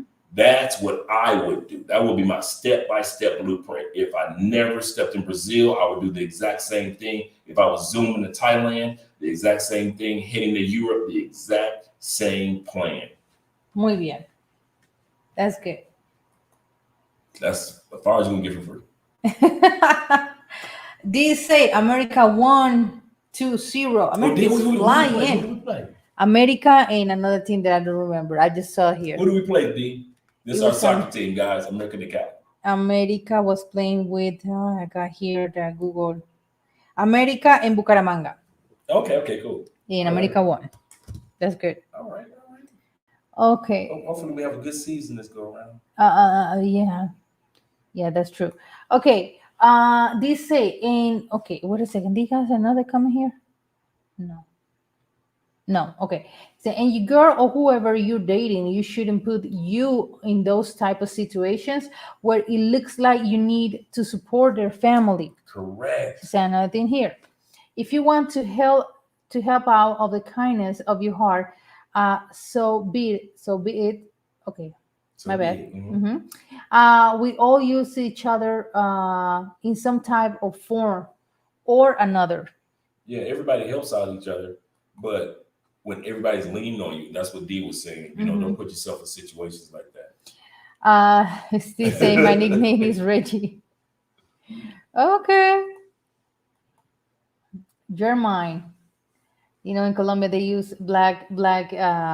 Some people for the Pacific coast they use that name, Jeremiah. Jeremiah? Jeremiah Riascos. Jeremiah with the Colombian last name is funny to hear. Like Jackson. What Jackson Renteria? Jackson. Yeah, it was so funny. Okay. What did he say? They say you all keep going to Medellin and Cartagena and all those other places. Stay out of Cali. Stay out. Yes. Only decent people come to Cali. Thank you very much. Only decent. Only decent people come here. Seriously. I find some of the nicest guys, the ladies come here to Cali. Usually I don't find Rays and Pookies come down this way. Yeah. Okay. The next one. Paying for experience. Yes. Yes. Some of you guys, when it comes to Colombia, you want to experience everything. You want to experience the women, the food, the environment, the clubs, the dancing. But some of you think the only way you can experience everything is a pay-for-play girl taking you to the club, a pay-for-play girl taking you out. You gotta take a pay-for-play girl with you out to a nice dinner. Some of you guys, let's be real. You dudes don't even just pay for the intimacy. Oh no, you don't know how to sit your butt back, have sex, and go about your business. You will have her sleep in your house, in your Airbnb or apartment. Then you take her out to breakfast. That's experience. You're taking her out bowling, skating. You're taking her out to parts of Cartagena that she knows she can't afford to go ever in her life in her own city. You take her to parts of restaurants in Medellin. You're paying for experience that a regular woman would enjoy even the more. You're paying for experience that you should not be paying for. And that's what our point is. Do not pay. If you want to pay for experience, go ahead. Holla at our girl D at Tours by D on Instagram. Once again, Tours by D on Instagram. Here in Cali, Colombia, one of the best tours that you will ever have of the city, the Afro-Colombian history, as well as the salsa history, great restaurants. D does the best tours. Yes, Tours by D. Any of the guys that's in the comment section can attest that D, who's already here, she gives excellent tours and information and history. I mean, even when she was just hanging out with me and Andrea at the Gold Museum, she just spewing off all this knowledge about the Gold Museum. And I'm like, see, that's what I'm talking about. When a bunch of kids. Right. If you're going to pay for an experience, but to sit up here and expect a pay-for-play woman to tell you about the truth about Medellin, a pay-for-play woman to tell you the truth about Cartagena. Y'all got them all on the beach laid out. Y'all got pay-for-play all up in the yachts and boats when regular women would have went there and enjoyed your company and gave you that intimacy absolutely free. Okay. So don't sit back and try to pay for play when it comes to the experience of Colombia or any part of Brazil. Is not the only way that you can enjoy it. Yeah, this publicity was, how do you say? Support by Love Crossing Borders. Support this, yeah. Oh yeah, this advertisement was supported by. This message was supported by Love. The public service announcement was supported by Love Crossing Borders. Yeah. Thank you so much. A Passport gives life for your donation. Thank you, brother. We appreciate that, man. You are the sponsor. Like the other channels say, you are the sponsor of today's episode. We appreciate that. Yeah, thank you a Appreciate lot. you all. Yeah. Okay, wait a second. Let me see. Okay, I say hello. I'm enjoying the content, and I was just there last week, Mhm. planning on retirement there in 2024. Medellin, sir. Sorry, if I said it wrong. Medellin. I think it's Medellin. Serving in Germany right now. All right. Shout out. Yeah, you'll love it. Love it. Love retiring down here. There's a lot of ex-military here. I'm So the serious, man. flowers. Let's go back to D for a second. Serious, Another guys. If you advertising come to commercial. Cali and what you about to say, baby? Advertising commercial. Yes. If you guys come to Cali, Colombia, and D can use this part on her Instagram too. If you guys come to Cali, Colombia, and you want an excellent, and I mean excellent, thorough tour where you can feel safe, where if you want to go on a graffiti tour, if you want to go on an Afro-Colombian tour, if the only thing that D doesn't do is the night tours. She got to have her own life and she's got other things Mm-hmm. to do Yeah. at the same time. But when it comes to really understanding the roots of this country and city, D is the person to spend time with. Also, if you want, like I said, some great eateries and restaurants, she's one of those people that's kind of like connect. You know, with some people that's connected to everybody, whether they be musicians, whether they're artists, whether they're just content creators. That's D. She has connections with a lot of people, and she'll make sure that you're well taken care of. I remember something happened physically with a guy like Mm-hmm. last year, and she went to the hospital, made sure that he was well taken care of, made sure everything went smooth. She was his translator, made sure he was well taken care of. And that's because of what she offers individuals. So do not think that we're just saying this to say it. But if you guys are coming to Cali, Colombia, make sure you go to Instagram, Tours by D. And that's DEE. And I promise you guys, she will not disappoint. And she got a man. So do not be hitting on her. I know you do. You be like, man, she fine, dog. Yes, but do not be hitting on D. Talk about my first Afro-Colombian experience was with no. She got somebody, she happy, she good. Go on about your business, enjoy your tour, and she might hook you up if you're a cool person. I don't know, but at the end of the day, she's good. Oh, she said, "Oh, wait a second. Oh, wait a minute. I'm not taking care of anyone like that anymore. Homeboy got shot and left me in debt. No. You all better get insurance." I would do the same thing. No. Oh man, see, D gonna make me want to put the link down there. Hey D, you want to come up and tell that story? If you want to come up and tell the story, D, let me know. I'll put the link in the comment section just for you to come Yeah. up and tell that story about what happened. Yeah, when I'm gone. Okay, but yeah, I'm going no man. Yeah, you all right. I mean, can you imagine Wow. that she wastes her time, energy to be in the hospital in the hood, This was the hood hood, hospital. hood, no centro. Yeah, it was centro. I remember it was centro because we went there, and this dude didn't pay. Oh no! Oh Wow. hell no! No, she's right. Wow. She's right on that one. Okay. She said he messed it up for everybody. Yeah. Okay, cool. Okay, wait a second. Could you please post your email again for the consultation? Let me put the email here. Mm-hmm. This is the email, you guys, for consultation with Dre.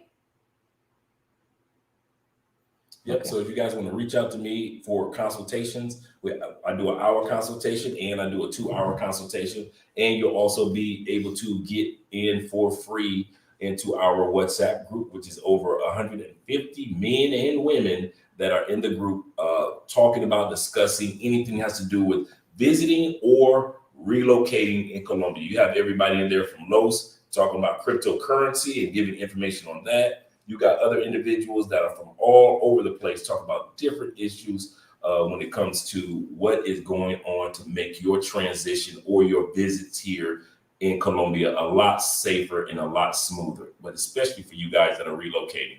We've got like the one couple that just moved down here a couple of months ago that we went to the football game with. Yeah, Silvana and Nick. They've been in the group for 2 years and they finally moved down here to Cali, Colombia, and they live not too far from here, maybe like a 5-minute drive. Is that? Yeah. Mhm. Yeah, they live in Menga, so it's super close to here. Beautiful area where they live in too. Yeah. Okay. The next one after keep reading for the story. I know, History. right? The next one, paying for fantasy. Yes. Oh, dudes, man. I got you. I feel you, bro. You want two Colombians and you want a Venezuelan at the same time. You paying for that. I got you. Go and take care of that. But don't burn all your money paying for fantasies. Don't think that that's all that's available down here in Colombia. You can find somebody that is a good woman and she freaky. You find women in South America, Brazil, all together. You can find some. You ain't got to come out your pocket paying for play to find somebody that has an appetite, a sexual appetite like you do. Don't feel like now. If you want two or three people, you might find somebody that's into polygamy or into group activities like you are. They do have swinger spots down in Colombia. Actually, Cali has a lot of that going on as well as Medellin, as well as Cartagena, as well as parts of Brazil and Rio. So if you're into that swinger world, that's available. But do realize, I know but do realize that definitely you guys do not have to always pay to have your fantasy fulfilled. There's some women that's looking for you. Remember, when you come to Colombia, you're the exotic one, dude. You the brother. You from the States. You guys come down here with no confidence. I know, bro. I feel it. D, Andrea, all you other Latin ladies, we black men especially have been beaten down so bad. It doesn't matter if you're a black man with money. It doesn't matter if you're a black man with looks. It doesn't matter. All of us brothers can relate to the fact that we as a whole, as brothers, have been beat down by sisters and others in the United States and in UK and in Canada. And so I can relate to the fact you come down to these new countries and man, you so relieved, but you so used to being beat in your spirit. You'll see a man that is one of the most handsome dudes coming down in the States, and his confidence is so shot the way women in the United States have talked to him, that when he comes to Colombia, he doesn't feel like I'm the exotic one. I'm the one that's the special one. Mhm. You are, guys. You're the exotic one. You're the special one. So don't forget that. You do not have to be paying for fantasy when you are the fantasy. Yeah. Okay. Blah blah. The sign he said, are there any guys in Jamaica that I can connect with that I have plans and I'm trying to do it. And I'm trying Let to me do it. think. If it were me, and I was telling a guy about this this morning, I would go to Facebook to any type of group that or any type of place and put blacks in front of it. Blacks in Jamaica or black expats in Jamaica or brothers in Jamaica. I do it for every country that I think about. I put blacks in this or blacks going there or expats there or expats here. I always put that in the Facebook. There's always groups of Mhm. brothers and sisters already living there or already vacationing there that are looking for people to hang out with and do things with just like you. There's always somebody somewhere. Jamaica. In español is Jamaica. Jamaica? Jamaica. Jamaica. Yeah.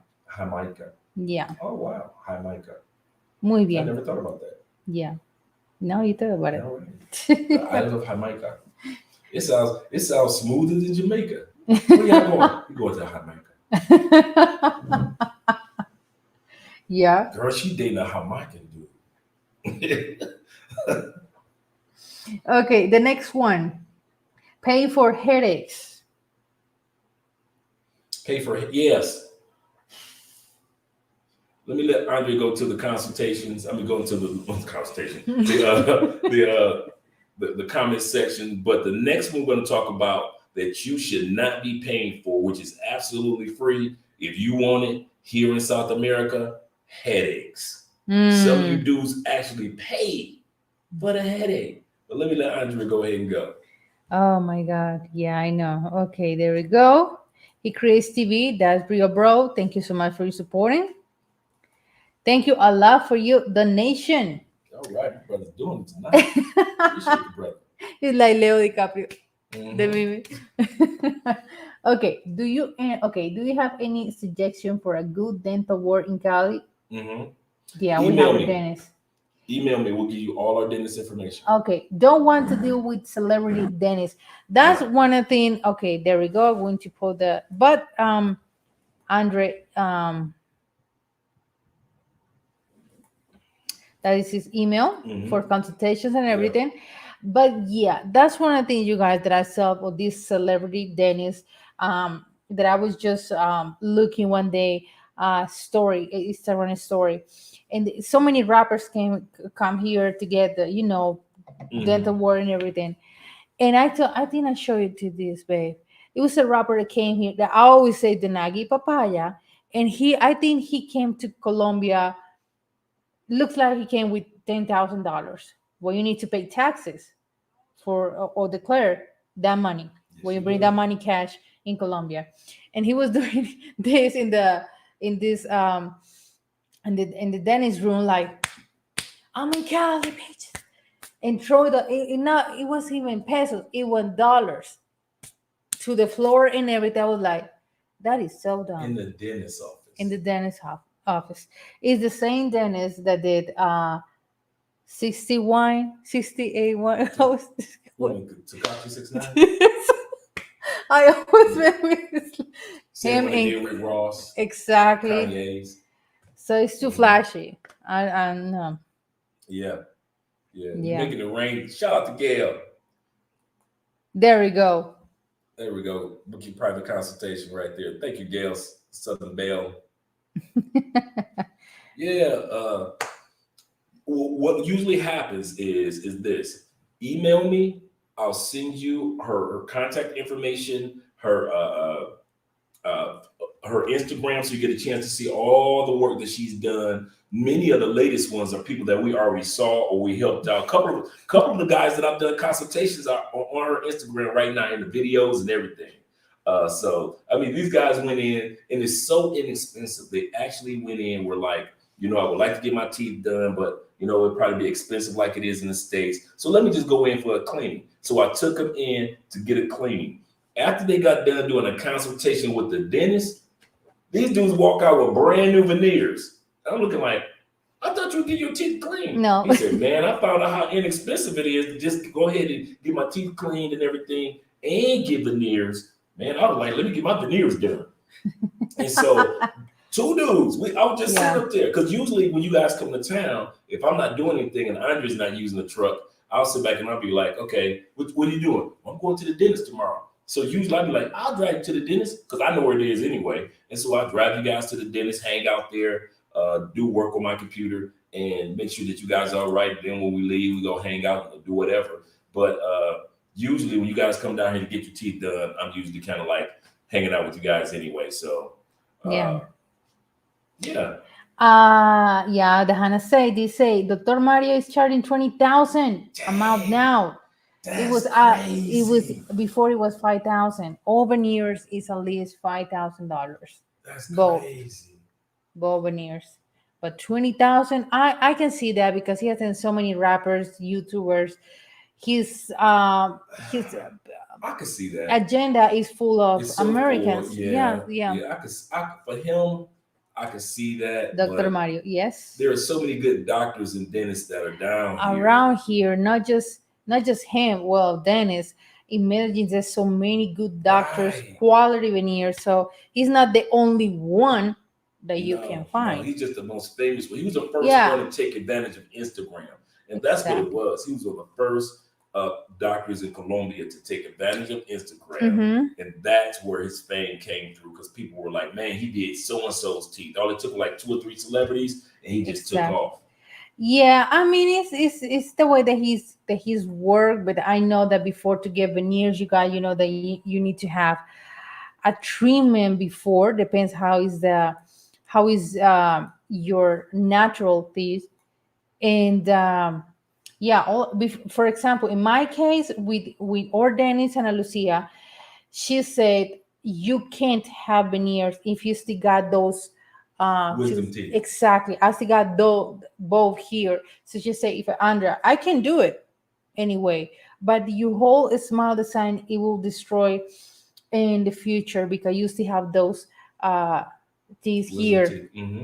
So she said, get the surgery first. She told me with her with another doctor. I got my surgery to remove all of them, Mm-hmm. get my teeth clean, everything, and Mm-hmm. let's do the veneers. But Mm-hmm. with cases where I see, because I don't even know the doctor, is those guys that come in here even with missing tooth or they got seriously dangerous uh, issues with her mouth and they put the veneer immediately, and it's not like that. You need to Yeah, yeah. you need to seriously get a treatment for your teeth before get veneers. That's always the So a recommendation. lot of times, even while you're in the States, she'll ask you to send photos or x-rays. So she'll say, go to your dentist in the States. She said, go ahead, get your teeth cleaned anyway. Get some photos, get some x-rays of your doing pretty good of your teeth and send them to her. And even if you forget what her information is, all you gotta do is hit me. Hey Dre, I forgot what the dentist email address is. Could you get it for me? Because a lot of times she'll hit us up in WhatsApp. Andre, I got so and so's X-rays. Let them know this and that. I need for him to call me so we can arrange. So a lot of times I'm like the liaison between you guys with her a lot of times too. Mhm. But she does let you guys know. Make sure you get your teeth cleaned in the States. That saves time.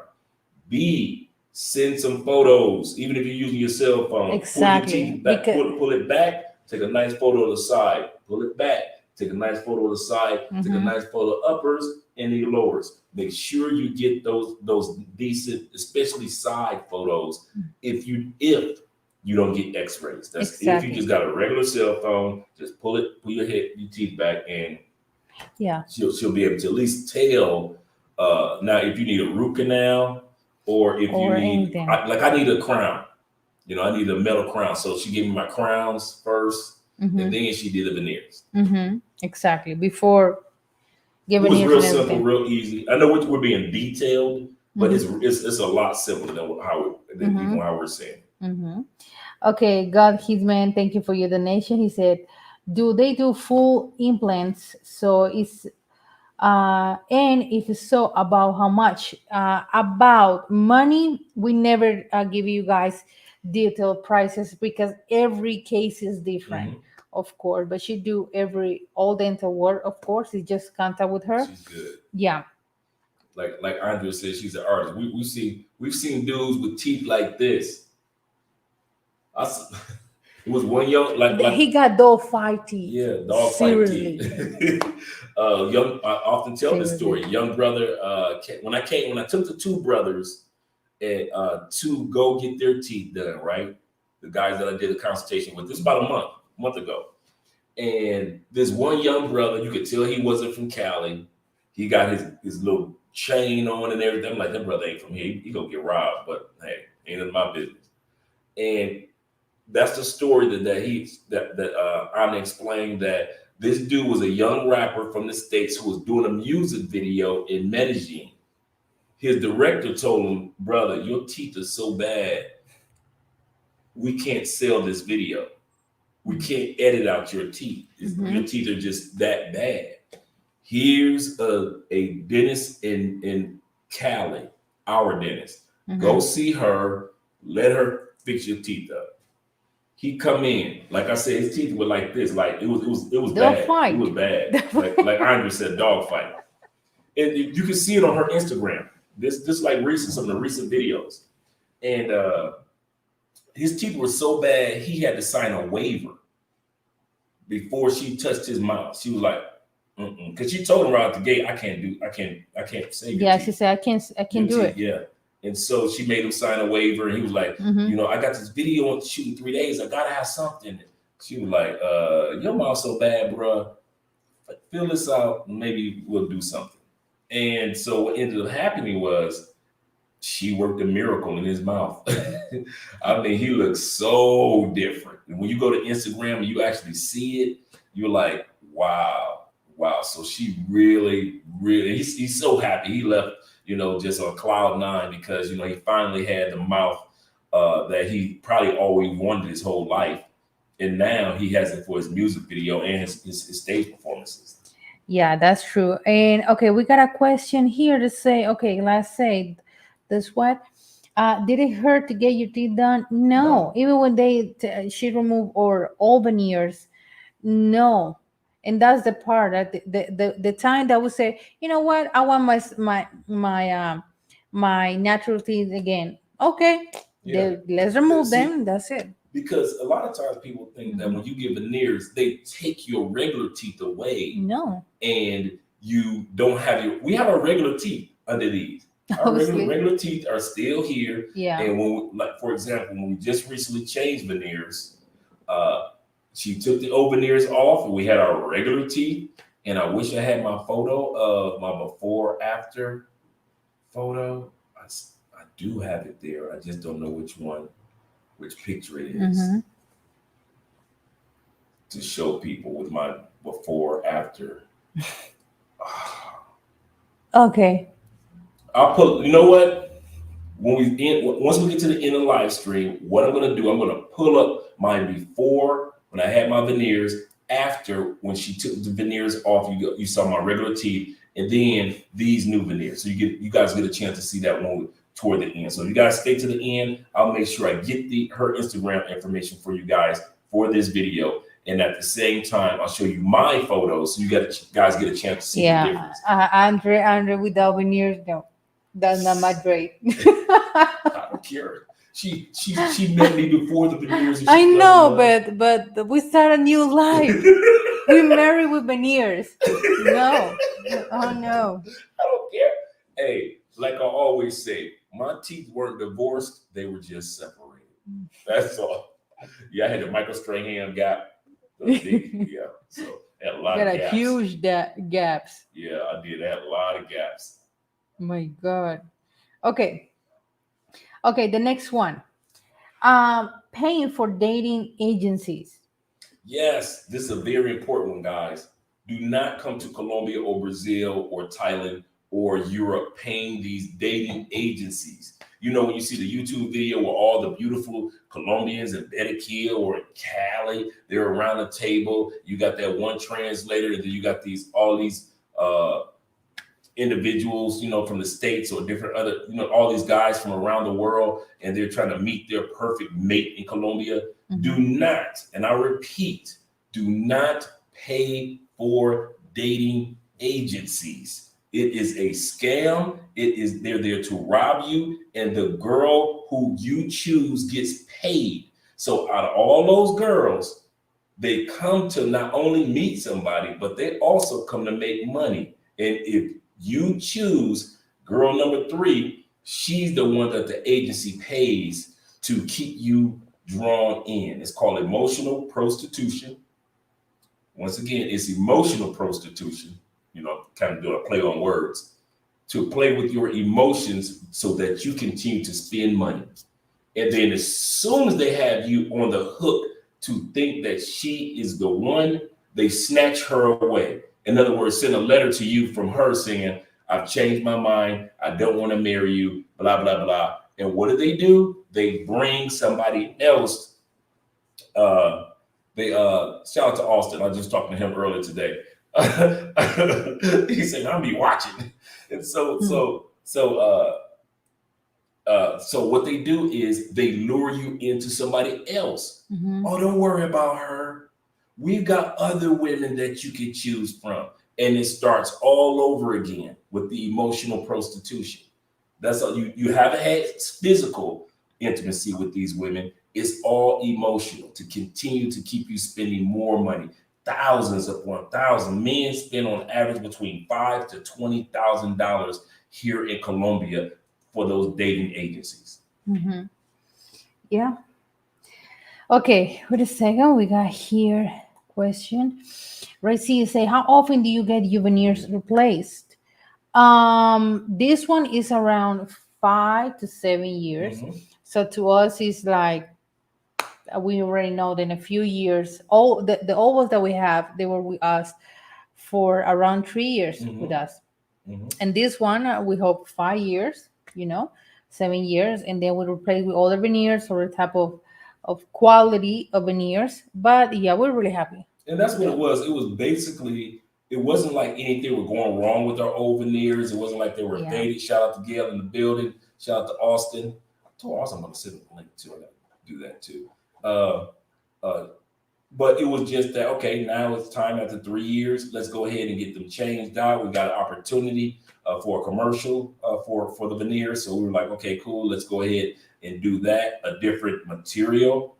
There are materials that last from 2 to 3 years. There are materials that last 5 to 7 years, and porcelain veneers last up to between 10 to up to 20 years for porcelain veneers. Mhm. So the reason why we got these veneers, even with our beginning veneers, we wanted to make sure we were comfortable with even wearing veneers. A lot of times people get something they like, well, I don't like it, and then it's too late. But we got the ones that lasted, a few years to be comfortable with talking and eating and say, okay, yeah, we can do this. Mhm. You Yeah, know? yeah, that's so true. Okay, the last two, at least to end the live stream with me including. I know Andre is gonna keep Like talking. like I said, guys, we're gonna for this pay for free. Some guys are paying for free. We're gonna put the link in the description. I'm also gonna send the link to Austin also. See if he wants to come on board. Yeah. And we're gonna have a discussion with some of you guys in regards to how not to, or what your opinion is in regards to individuals that are paying for something that's absolutely free here in Colombia. Mm-hmm. Okay, the next one, paying for peace. Yes, dudes, this is South America. You do not have to pay for your peace. You know what, man? I've had guys say this. I don't get it. Because she didn't steal my laptop when she came over to eat my food, I went on ahead and gave her 200,000 pesos. What for? Because she didn't steal your laptop. You gave her money because she didn't steal your wallet. Because she didn't steal the money, you gave her money. What are you doing? Really, what are you doing? Some of you dudes are feeding whole families to have peace. Some of you are, she'll come down, and when it comes to pay for play, you guys have both agreed on a price. And then after the intimacy, all of a sudden she changes the price. And now to have a peace of mind, you pay for your peace. You give her more money just to shut her up. We've seen this happen in DR 100 times, where a Dominican chick, all she got to do is rah, rah, rah, rah. I'm going to call the police in Medellin. Rah, rah, rah, rah. I'm going to call the police. If you don't give me blah, blah, blah, blah, blah. Why? Because you didn't text each other what the price is going to be before you did anything. Hint, hint. And so after the sex, she said, before she said 150,000 pesos. Now she wants 300,000 pesos. I told her, forget her. I'm American, blah, blah, blah, blah. Oh, that don't mean nothing. Because now it's your word against her word in front of her police officers. Mm-hmm. Now you're paying for peace. That if you would have just got you a regular woman in Colombia, in Brazil, in Thailand, in DR, instead of just running to Sosua, you could have went to other areas of DR. You would have had a peace of mind. But now some of you guys, just to have a peace of mind, you got to pay extra. You got to pay. It's unnecessary when all you have to do is just get somebody that is a good person in your life, and you be happy. And like I keep saying, the women in the United States, they are laughing at y'all, and I don't blame them. I don't blame them. The only reason they're going down because of this, they're paying them young girls. They're paying the poor girls. And you know what? They're right. Mm-hmm. You guys never want the women to have something. You always go for the poor girls. You always go for girls. With girl with no stand, you No go with no standards, no goals. and then you complain about, and then you say that all Colombian women are mean and gold diggers, and who is fault? Your fault. That's probably the only thing that Andre and I probably don't get. We don't care how you spend your money, your time, your Mm-hmm. energy. But when you come to us complaining about how you spent your money, your time, your energy, that's your fault. That's all your responsibility. If the girl you with, she starts yelling and screaming and you end up on World Star, that is all your fault.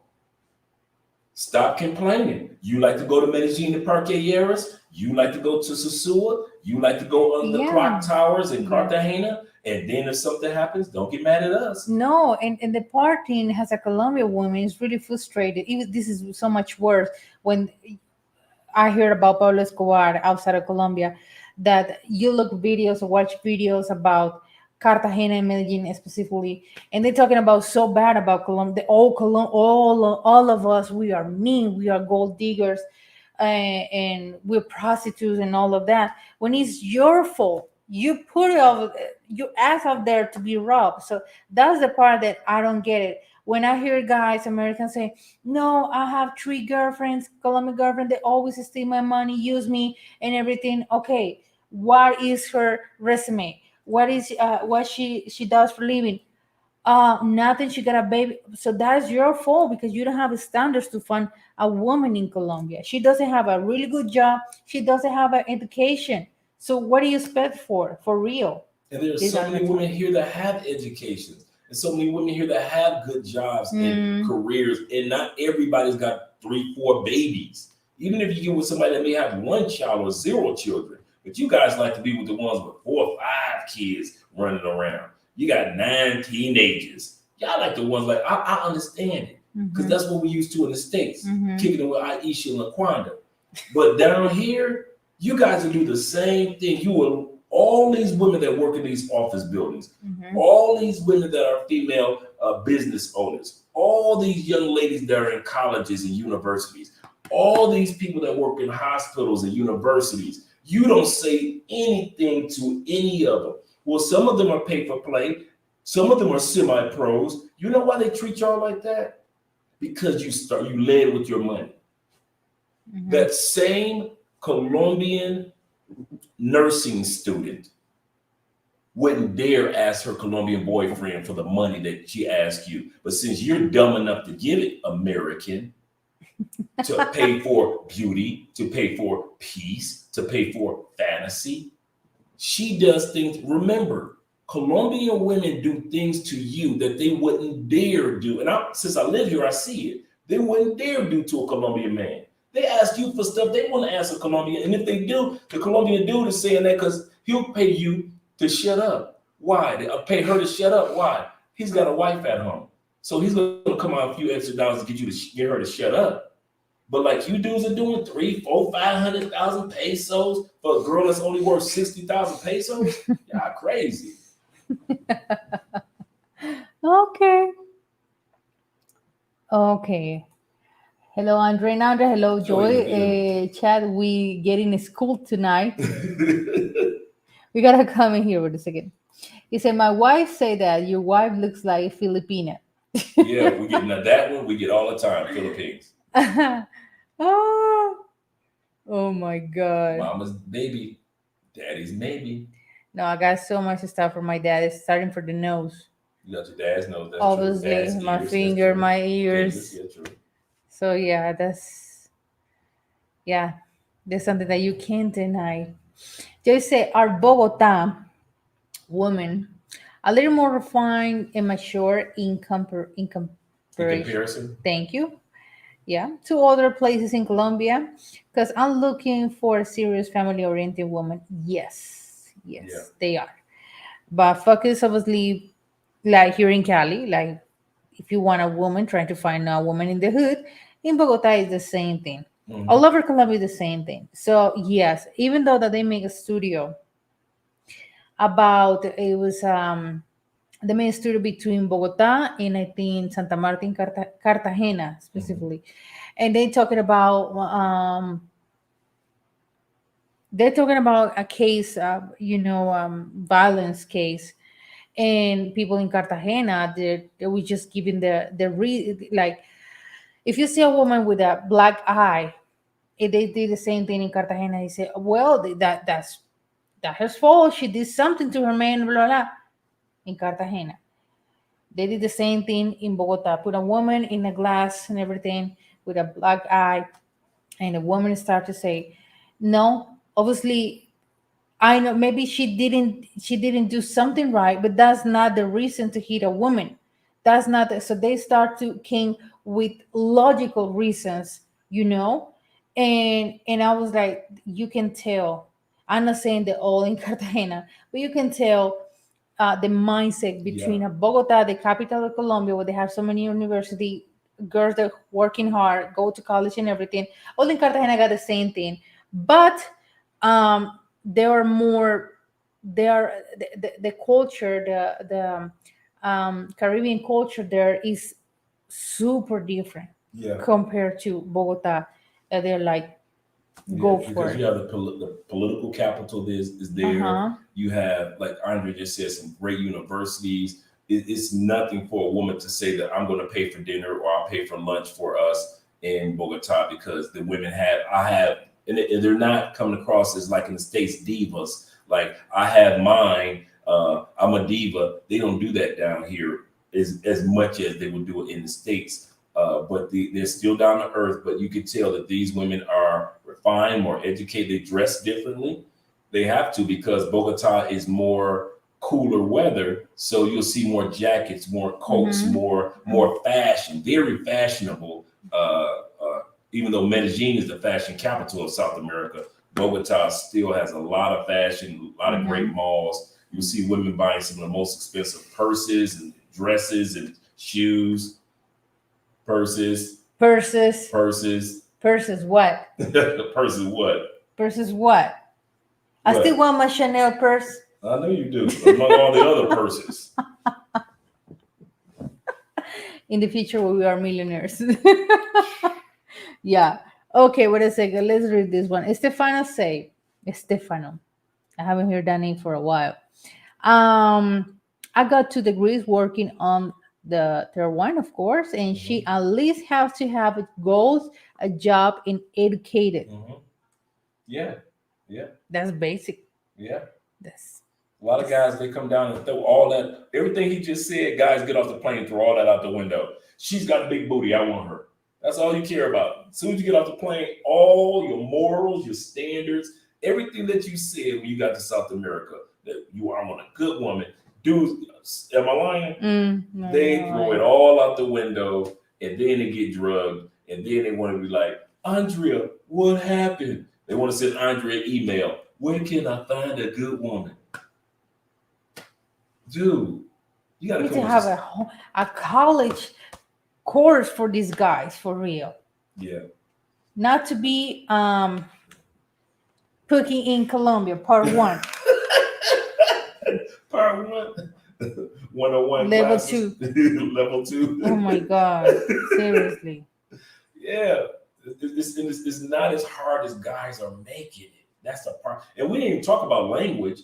We just talk about character, and if a person is compatible. And we're talking about all the good women that are available, and guys will just like the good women are invisible, and all you see is trash.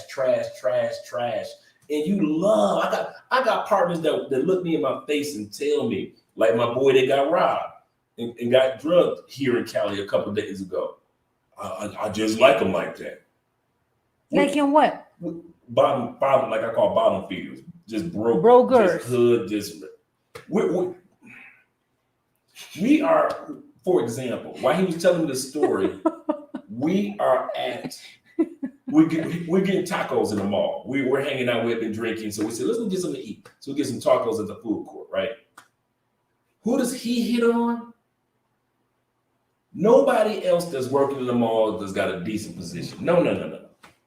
He hits on the girl that's in the back washing dishes. And so he's yelling through the restaurant, trying to get her attention. Even the guys that were there looking like, why is he trying to? How is that someone record your face expression? Thank you. Getting to tell. I'm like, what are you doing? I said, dude, you do realize that people actually think that if you like dishwashers, that I like to be around people that like dishwashers. And that ain't me, bro. I can't imagine you face your eyebrows.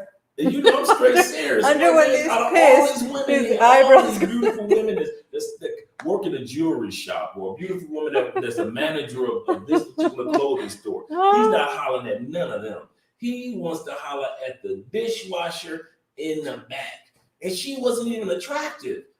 She was just a regular, I'm not saying that she was ugly, but she was just a regular, but that's what he likes. And I realized it's some of you dudes, you do not want quality women. You want dishwashers. But don't complain to me and Andrea when you exactly, get your dishwasher. exactly. Then complain and test us and test me and all of that. Like I Andrea, don't I know. need to It's talk to the you. I've been call sending some messages to Andrea. I ain't mad at you, but it's like you deserve the best. You deserve better. You flew all the way over here. You deserve the best, especially in this country that in South America, they see you as the exotic one and the handsome one and the attractive one, and you treat yourself like dishwashers. you face. I'm just saying. Yeah. That is your face expression where you are pissed. Like, man, what the hell? Man, listen, man, you're gonna have me with man. See, you know how you gotta see. That's true. When you like, you know how you got like it's a group of your boys. These your boys, right? Your boys, like 5 or 6 of y'all, right? Y'all been knowing each other since y'all was shorties. And you always got that one dude in the group. He ain't the most handsome dude. He ain't the coolest dude. He the dude in the group that tried too hard. Like, I can do what y'all can do. So he tried to this that part. If you got a group of dudes back home, y'all know what I'm talking about. It's that one dude in your crew. He just be trying too damn hard. You know, see, that's why you got smacked. Why she hit me? Because you trying too hard. Why my baby mama leave me? Because you trying too hard. Because he's trying to be like the rest of the group, because the rest of y'all might be some cool dudes, laid back, and you get the ladies. So he feel like he got to go extra. That's what this partner is down here. He tried too hard. And so when he said he got drugged, I didn't even flinch. I was like, yeah. really? And I straight looked at him. I said, I can see you getting drugged. And he,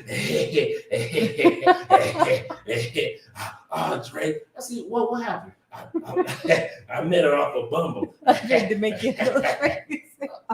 I said, what the? I said, man, you live here. What are you still meeting pros off the online? You live right here. You've been living here for 3 years. I'm like, you stupid motherfucker. Like, man, see, I keep you around for what he the brother, you just keep around for when you drinking because you need a partner to be laughing at or laughing with. That's what this partner is. You just laugh at his ass. That's how you just drink and be laughing at his stories because you be like, it's gonna be something stupid. He always got a story. Always. And they never go in his favor. Oh my God. Whew. You made me even cry. I'm just saying. Oh my God. Oh my God. Okay. Let's answer this question. Okay, here we go. Bila say, do Colombian women typically see taking care of their feet as a priority culturally? Yes. Yes, that's a must. There's pretty feet over here. Yes. Seriously, no. And I told to my girlfriends, I mean, you are cute, but your feet, they look like the devil, not the devil, a witch feet with those nails like this. Yeah, take care of your feet. Hey, I ain't gonna even lie. Here in Colombia, let me tell you guys, but Colombian men, they always say, she needs to be pretty. It's from the bottom, from the feet. If you see a woman take care of their feet, she's on the list. Yeah. Right. I see some Colombian women Yeah, that for real. like from the ankle up, gorgeous. From the ankles down, when you start to look at the foot, you're like, damn. Girl, come on now. You're too sexy to have feet that look that bad. Exactly. I just got lost my dream laughing at Drake. You know how Eddie Murphy was on Boomerang when he used to look at the ladies' feet in that movie? That's Colombia. A lot, especially a lot of Afro-Colombian. Shout out to the Afro-Colombian sisters, but I've seen some bad feet on some Afro-Colombian sisters. You say, sounds like unfortunately guys are coming to Colombia with the matrix mindset. don't think that they can pull a higher quality woman. Wow, it's sad. Blah blah It's sad. designs. He said, "I know that dude, Right. You got that one partner, he just be trying too damn bro." hard, man. Doing too look like, man, you doing too much, man. A dishwasher. Oh, that's a funny story. Okay, your Doing mom too say much. dishwasher equal food for thought. Food for thought for real. Like she just gonna be a poet after she get done washing dishes. Be yourself. If you are nerd, be nerdy, and watch your nerdiness be celebrate. Dude, preach. Man, I be seeing some of the nerdiest Colombian dudes with some of the hottest chicks. Nerd, you know this dude. And I'm gonna bust your heads. Some of the most attractive women that get ignored by you dudes in Colombia, and I've been looking at this like the last few months, are some of the nerd girls. The girls that are walking by, they're just regular nerdy girls with their big glasses and everything. You can just tell that they got that nerd girl personality, and they be hot to death. And you guys don't give nerd girls down here, nerd women, 5 seconds of your time. She's going into the bookstores in the mall, or she's walking by just minding her business, but she got her little nerdy, cute little stroll. Y'all sleeping on that right there. That group of women right there, I do not get why dudes walk past. So you be seeing some nerd girls in the gym, bodies tight, and they just be the nerdiest girls. Y'all dudes sleeping on nerd girls in South America. Y'all better get your game step or get you a couple nerd girls. You know the nerdy ones are always the freakiest ones anyway. If it's Dre say All right. it. Okay, the last one. Paying gringo prices. Oh, the last thing that you should not be doing when you come here to Colombia is paying gringo prices. Yes, you're going to pay when you like first get off the plane, your first couple of days. But if that's all you know about Colombia, you are going to get constantly gringo when you don't need to be. You do not have to go through that. You can reach out to, for example, you're going on a date with someone. She knows that you're about to get gringo and she doesn't say anything. You need to let her go. Andre, there's one thing I can say about Andrea. Even when we're both getting gringo, Andrea will tell me, we getting gringo. Remember like the fish market that day? Andrea buys my fish at this particular Afro-Colombian fish market, right? Fresh fish. She's been going there forever. I'd never been there. As soon as I walk in with her, old giant. I always tell Andre, do not say a word. Okay? Okay. But Andre, you baby, it's so sad, baby. You look so American. My bad, baby. even if I don't say anything, I'm walking over here. Even though I'm walking to the lobsters. I didn't say nothing. All he needed to see was us walk in together. He's not from here. Price go up. Andre looking like, when did these prices go up? He might as well had said right now. Yeah. Soon as I saw you walk in with your husband, these You prices go up. NBA player.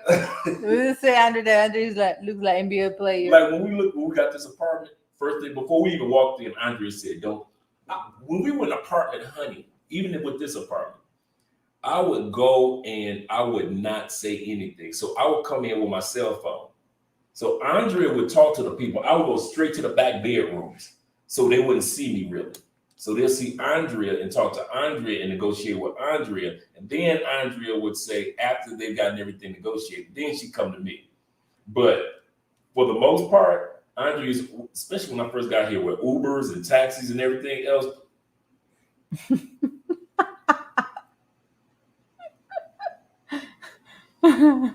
I'm always in the car. Sometimes right. I have to. Sometimes I have to. Babe, let me hear. Babe, yeah. Yeah, wait right here. Yeah. Yeah. They were gringo. So if you got somebody that's on your team, a woman that really supports you, she's gonna let you know, hey, babe, I like you, well, you might need to wait in the car. Or, babe, we're at a nice restaurant. They're going to gringo price you because, and it may not be a lot, but it's the fact that a Colombian knows the difference. I think Dee said something too. Wait a second. Okay, wait a second. No, they're having a conversation. Oh, they're having a conversation. Okay. Yeah. Okay, you guys. So this is the live stream for tonight. At least with me, you're gonna stay with Dre.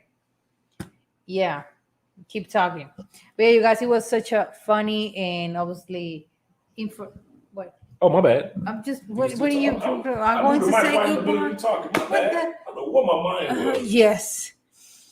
Okay, thank you guys for being here. Thank you for your donations, for your time, for the people that has been still here, 102 people. So we hope to see those lights up, you guys, and always supporting. Subscribe to the channel. You're gonna stay with Ray here. I'm gonna make coffee for him because I know that he's gonna keep talking. But yeah, thank you so much, and we'll see you at least with me the next live stream. All right. Yeah. Shout out to Andrea. Shout out to Andrea. Okay, let me organize this. I'm going to the room. All right, Miss Del Room. Okay. Oh my God. We're looking good, them jeans, girl. Sorry. All right, you're stuck with your boy now. So here's what we're gonna do, guys. I am going to shout out to you to Back in Black for his back-to-back donations. Yeah, man, they hit us with the gringo prices, man. Yeah. All right, y'all hear Andre over here making some coffee for your boy. All right, so I'm about to drop a link for anybody that wants to come up. You don't necessarily have to cam up if I know you. Now, listen, do not be hit. If you want them creepy dudes that like to be all hidden in the dark and the lights all out, you can't come up, man. I don't like you dudes. I'm gonna tell you now, I do not like when dudes do that, man. You a grown-ass man. Do not be all hidden in the dark, incognito. We are not the child support office. You don't owe us nothing. We are not child support office. We ain't your baby mama. We ain't your ex-wife.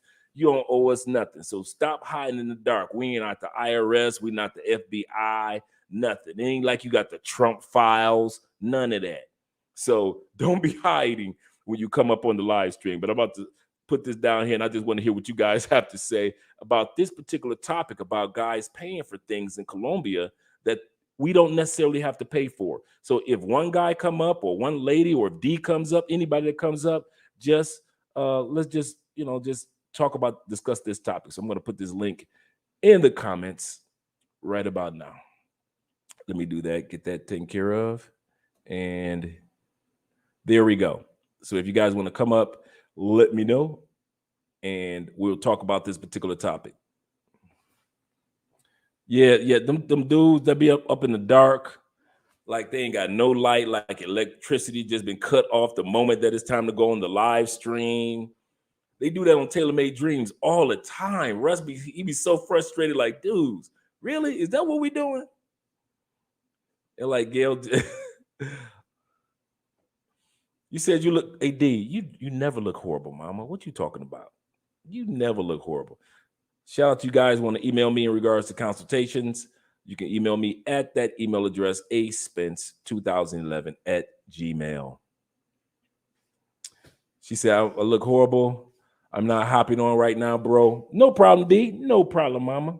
I know you might just be relaxing right now. You she'll be good. Shout out to homie. About to email you in a few. Okay, cool. Definitely. All right. As we were saying, the reason why we came up with this topic is that we noticed that, guys, there's nothing wrong with paying for play, using your money, your energy, and your time the way that you want to. Never let anybody dictate how you spend your money, ever. However, when you find yourself in a position to where you are, where it's like bad decision after bad decision after bad decision, you have to ask yourself, like, okay, where am I going wrong? And in these areas that you're paying for here in Colombia, especially in Brazil, these areas are absolutely free. Sorry to interrupt you. Can I interrupt you? You want the charger? Yeah. Oh, you want the charger? Hold on, guys. Let's get Mama her computer charger. Okay. So yeah. Let me get this. Let me get this. See, I don't even have the link now on that part. But at the end of the day, guys, I was gonna send the link to Austin, but I don't know if he's still up or not. I know it's just 11 something here right now, and I don't know if he's still doing a live stream right now. But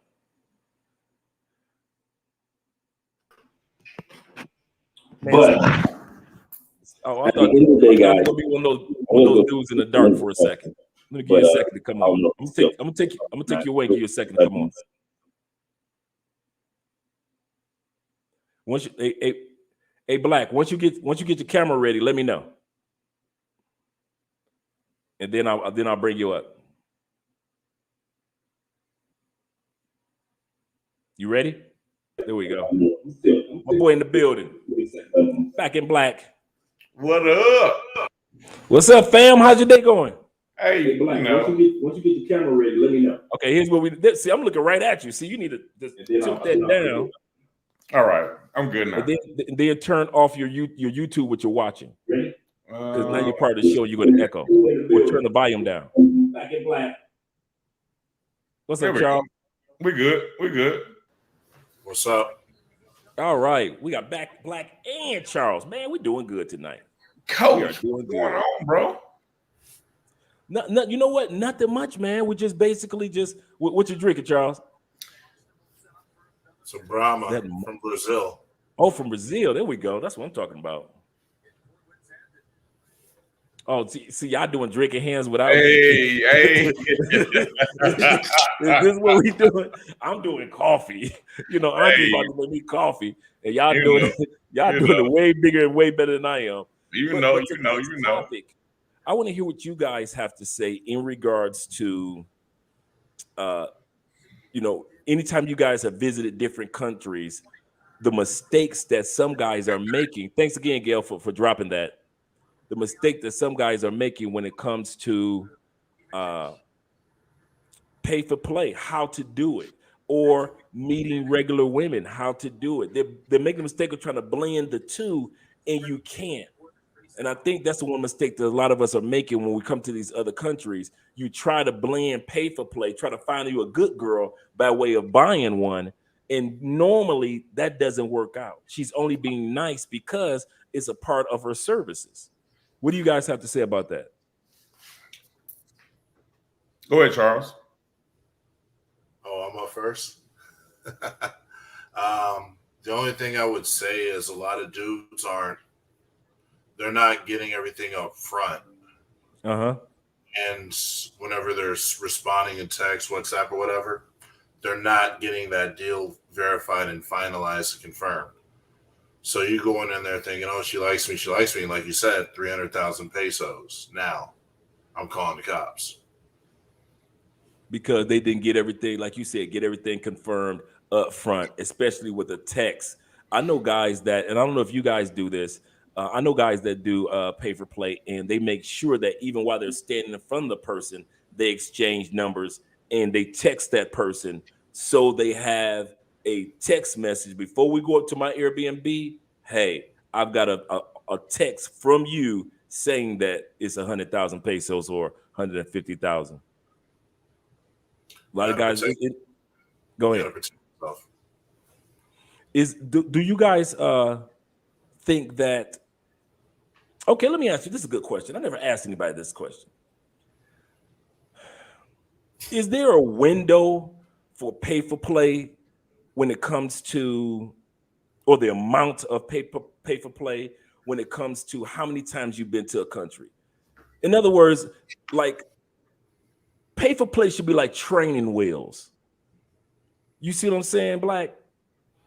It should be like, okay, my first 3-4 trips to Rio, okay, maybe 5 trips. What would you consider like, okay, this just pay for play addiction compared to coming down here, I didn't know anybody? Because my window is I would say, if you've been coming to Rio 5 times, and all you do is pay for play, and you ain't met no regular women, you doing it wrong. What do you guys have to say about that? You already know my theory about that. I've said it ad nauseum. But for those that haven't heard, there's short-term, medium-term, long-term, and permanent visits. The common denominator between a short-term, medium-term, and a long-term is a return flight. You're gonna have to go back home. So if you're there for the short term, go ahead, knock yourself out. Medium term, like you're in a neighborhood somewhere, you should start to wean yourself off of it, start integrating yourself and to like your neighborhood or your community. Long term, do it like once a month if you want to, but you really should be blending in with your neighborhood, your community. You should be going to the local spots, like the local market, the local bars, the local movie theaters, wherever. You should be starting to blend in, get to know people, go to social clubs. You know, whatever you did back home to hang out, you should be translating it there in your target country. Permanently, you really shouldn't be doing it at all. But short term, medium term, and long term, you're gonna have to go back home at some point. right now, when it comes to permanently, I like how you put you shouldn't be, even though you could do it during long terms, you shouldn't have to do it, because I like how you said it, and I want to hear what you have to say, Black, about it. I like how you said it in a sense of by the time you get to your long term, you know people that can hook you up with women and introduce you to women and introduce you to families, and you know which club that the locals go to compared to the tourist clubs. So now you're meeting local women in the local clubs instead of just meeting in the tourist clubs. Correct? Now you can meet a good girl in a tourist club. You know, they may have a No, night. what I meant by just only tourist spots or only tourist club. Yeah, by the time you get, you should be acclimated into or slowly getting acclimated to the point of, like you were saying, hey, now you know some local dudes, because local dudes are so friendly. They're like, man, listen, she into you. Even local women will drag you to other women. So you have no excuse to be still doing pay for play, and that's to me. And you don't have, after your fifth or sixth trip, and I like how you put it, it depends on if you are coming for the short term, the medium, or the long term. We haven't heard from our man Black in the building. We haven't heard anything from him. Shout out to TSG. I'm gonna say, I'm an old cat like you. I'm seasoned. I've been traveling since '91 when I joined the Navy, way back in the day, right? So I've been to plenty of countries and I've seen many pay for plays. And like right now, it's like, I'm trying to do my own thing right now. So when it comes to pay for play, I don't really want to do that. I want to find that one like you did and just settle down. That's it. That's why passport bros right now are in, I won't say high demand, but we are looked upon as, why are you doing this? I'm like, bro, we have options now. We have options. That's it. We have options. That's true. And we can go wherever we want to go. And that's it. Do you guys think, and I want to hear what TSG has to say about this too. Do you guys think that a lot of guys really haven't come to the reality that they have options? I mean, they come and they go to the fast food spot, in other words, not realizing you in Brazil, bruh. You got a buffet. You ain't got to go to McDonald's and treat yourself like you at McDonald's no more. You got a buffet. Do you guys actually think, let's start with TSG, think that guys, it's going to take a minute for guys to realize that they're the exotic ones, not the women. You're the special ones that come into this new country, not the women. And also shout out to GS. I mean, GJ. My DJ. bad. I'm trying to hold both thoughts at the same time, right?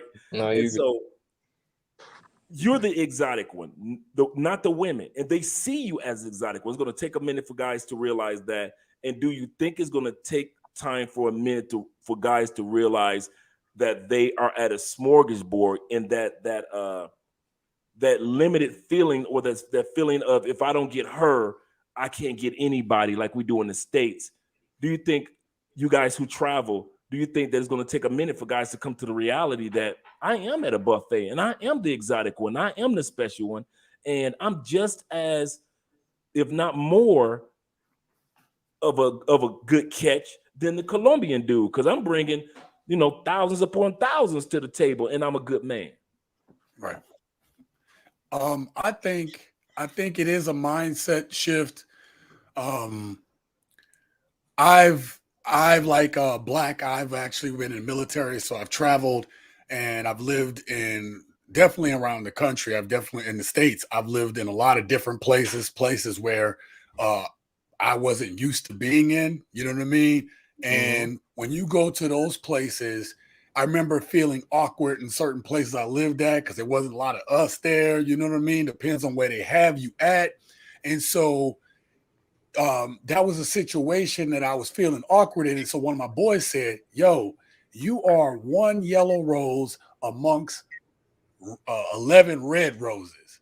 Exactly. And so even getting into that mindset of, wait a minute, yeah, I'm the one that's standing out in here. You know what I mean? And so I think if you are used to being in the same environment where you got to work hard to talk to a girl, she ain't going to give you the time of day, this, that, and the third. Yeah, it's going to be a mindset shift to realize that you are unique. You know what I mean? Just by virtue of being an American, you're unique. Now imagine if you go ahead and put the work on yourself. You know what I mean? Go ahead and get out of that mindset that you can't be yourself and talk to somebody. I mean, like, you know what I mean? We talked about that tonight over on my side, that a lot of guys are just so guarded right now. You know what I mean? Oh, I'm scared to say this. I'm scared to be that way.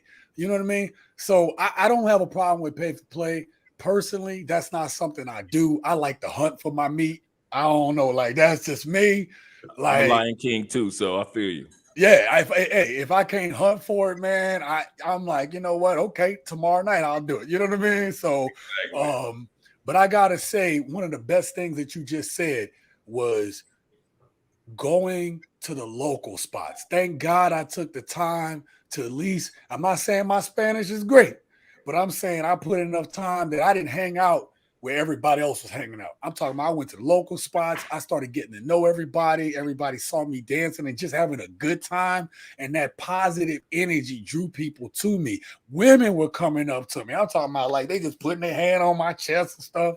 So I think you got to learn the language. I think you got to be ready to open yourself to new experiences, and people are attracted to positive energy. That's what I've learned in my time. Yeah. You know what I mean? So exactly. Yeah, that's a good point. What do you guys have to say? Let me hear from some of you guys that such as GJ. Let me hear what you have to say in regards to what we were just talking about. All right, can you hear me? Am I good? Yeah, you sound great. All right, good. So for me, I think that, for guys who have a hard time opening up with women and things like that, that's a good, it's good for them to break the ice. But, I think the long-term effects of constantly doing it over and over wouldn't be good. So, especially because there's two ways you can look at it. You can look at it from the woman's aspect, where if a guy is overpaying the woman, like a lot of guys say, it can mess up, the way that the woman will perceive all the guys that come over there, expecting more than what they actually deserve. And then not only that aspect, you got the guy who is constantly in that, mind state of, oh, I gotta overpay. And then, that's just not a good habit to build. It's not going to build any character or confidence when trying to step out of that comfort zone and talk that uncomfortable zone and talk to women. So that's how I look at it. That's a good point, man. You made some good points. Shout out to Joey in the building.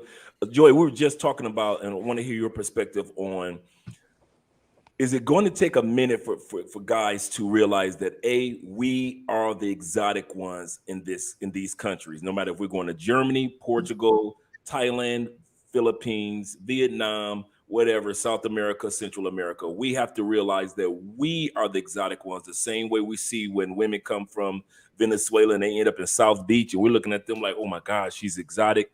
This is the same way that these women look at us, but we don't notice it. What do you have to say about that? Is it going to take guys a minute to realize that? Oh, absolutely. First of all, shout out to you and the chat and the panel. Can you guys hear me all right? Yep. Good. Yeah, it's going to take a while, simply because, like I mentioned earlier, the matrix itself has a lot of men guessing in their worth. It's one of those things where you have to almost go to therapy and get your mind right on the level to realize you are of value. You contribute a lot more than what, say, the US says you are worth.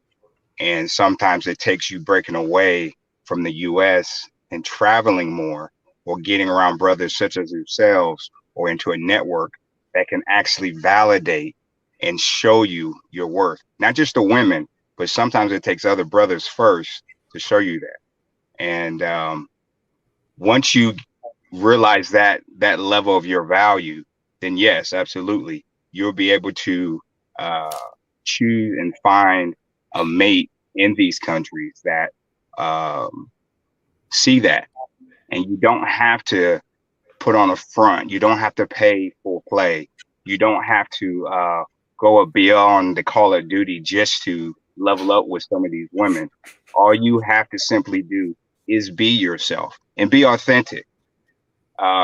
You don't have to be flashy. You don't have to be what they may see on the rap videos or in the movie. Just be you. You know what I mean? And I think more so it's hard for guys, like I said, in the US, especially brothers, because we're uphold to an image that we have to portray here. It doesn't work that way over there necessarily, and if you do put that negative image that of that over there, they'll see it too. Yeah. That's what I would say. To piggyback off of that, a lot of guys are, mentally caged in. So, like BMT, Aaron, he got me hip to this book right here, man. This book is super, super good, bro. Let me see if it's I the can put ice. you on solo. Yeah, it's the Iceman's Inheritance, and I'm telling you, this book Show explains. the book again. Y'all gotta get this book. I know a lot of people don't read, but is it on Audible? Is it on Audible? Yeah, we need to check and see if that's on Audible too. Probably I'm is. not sure if it is or not, but I'm telling you, man, this I'm book a truck is driver, so so I love reading books while I'm driving, like just hours and hours of just I'm like information. that too. I'm an Audible book reader as well. Right. Yeah. If you can find it, definitely get it, because it explains so much. It explains the mental cage that, and it explains the depression, the cage that men are in mentally. It explains the media propaganda that men are fed. Is the book goes into so many layers. So, to couple that with what the last gentleman was saying, it is important that we have these these think tanks with each other. I was a really big proponent of what Kevin Samuels used to say about having your own clique, people that you click with, having your own wolf pack, that people that's going to motivate you. And that essentially that's what this movement is. That's kind of how I feel about it. All right. Cool. Good point. So you got me going to be looking for that book myself. Exactly. Because I love a good piece of literature, man, especially how the brother just broke it down. So thank you for sharing that again. And once again, could you give us the title of the book? It's called The Iceman's Inheritance. I'll type it in the chat. Cool. The Iceman's Inheritance. All right. Oh, my pen at.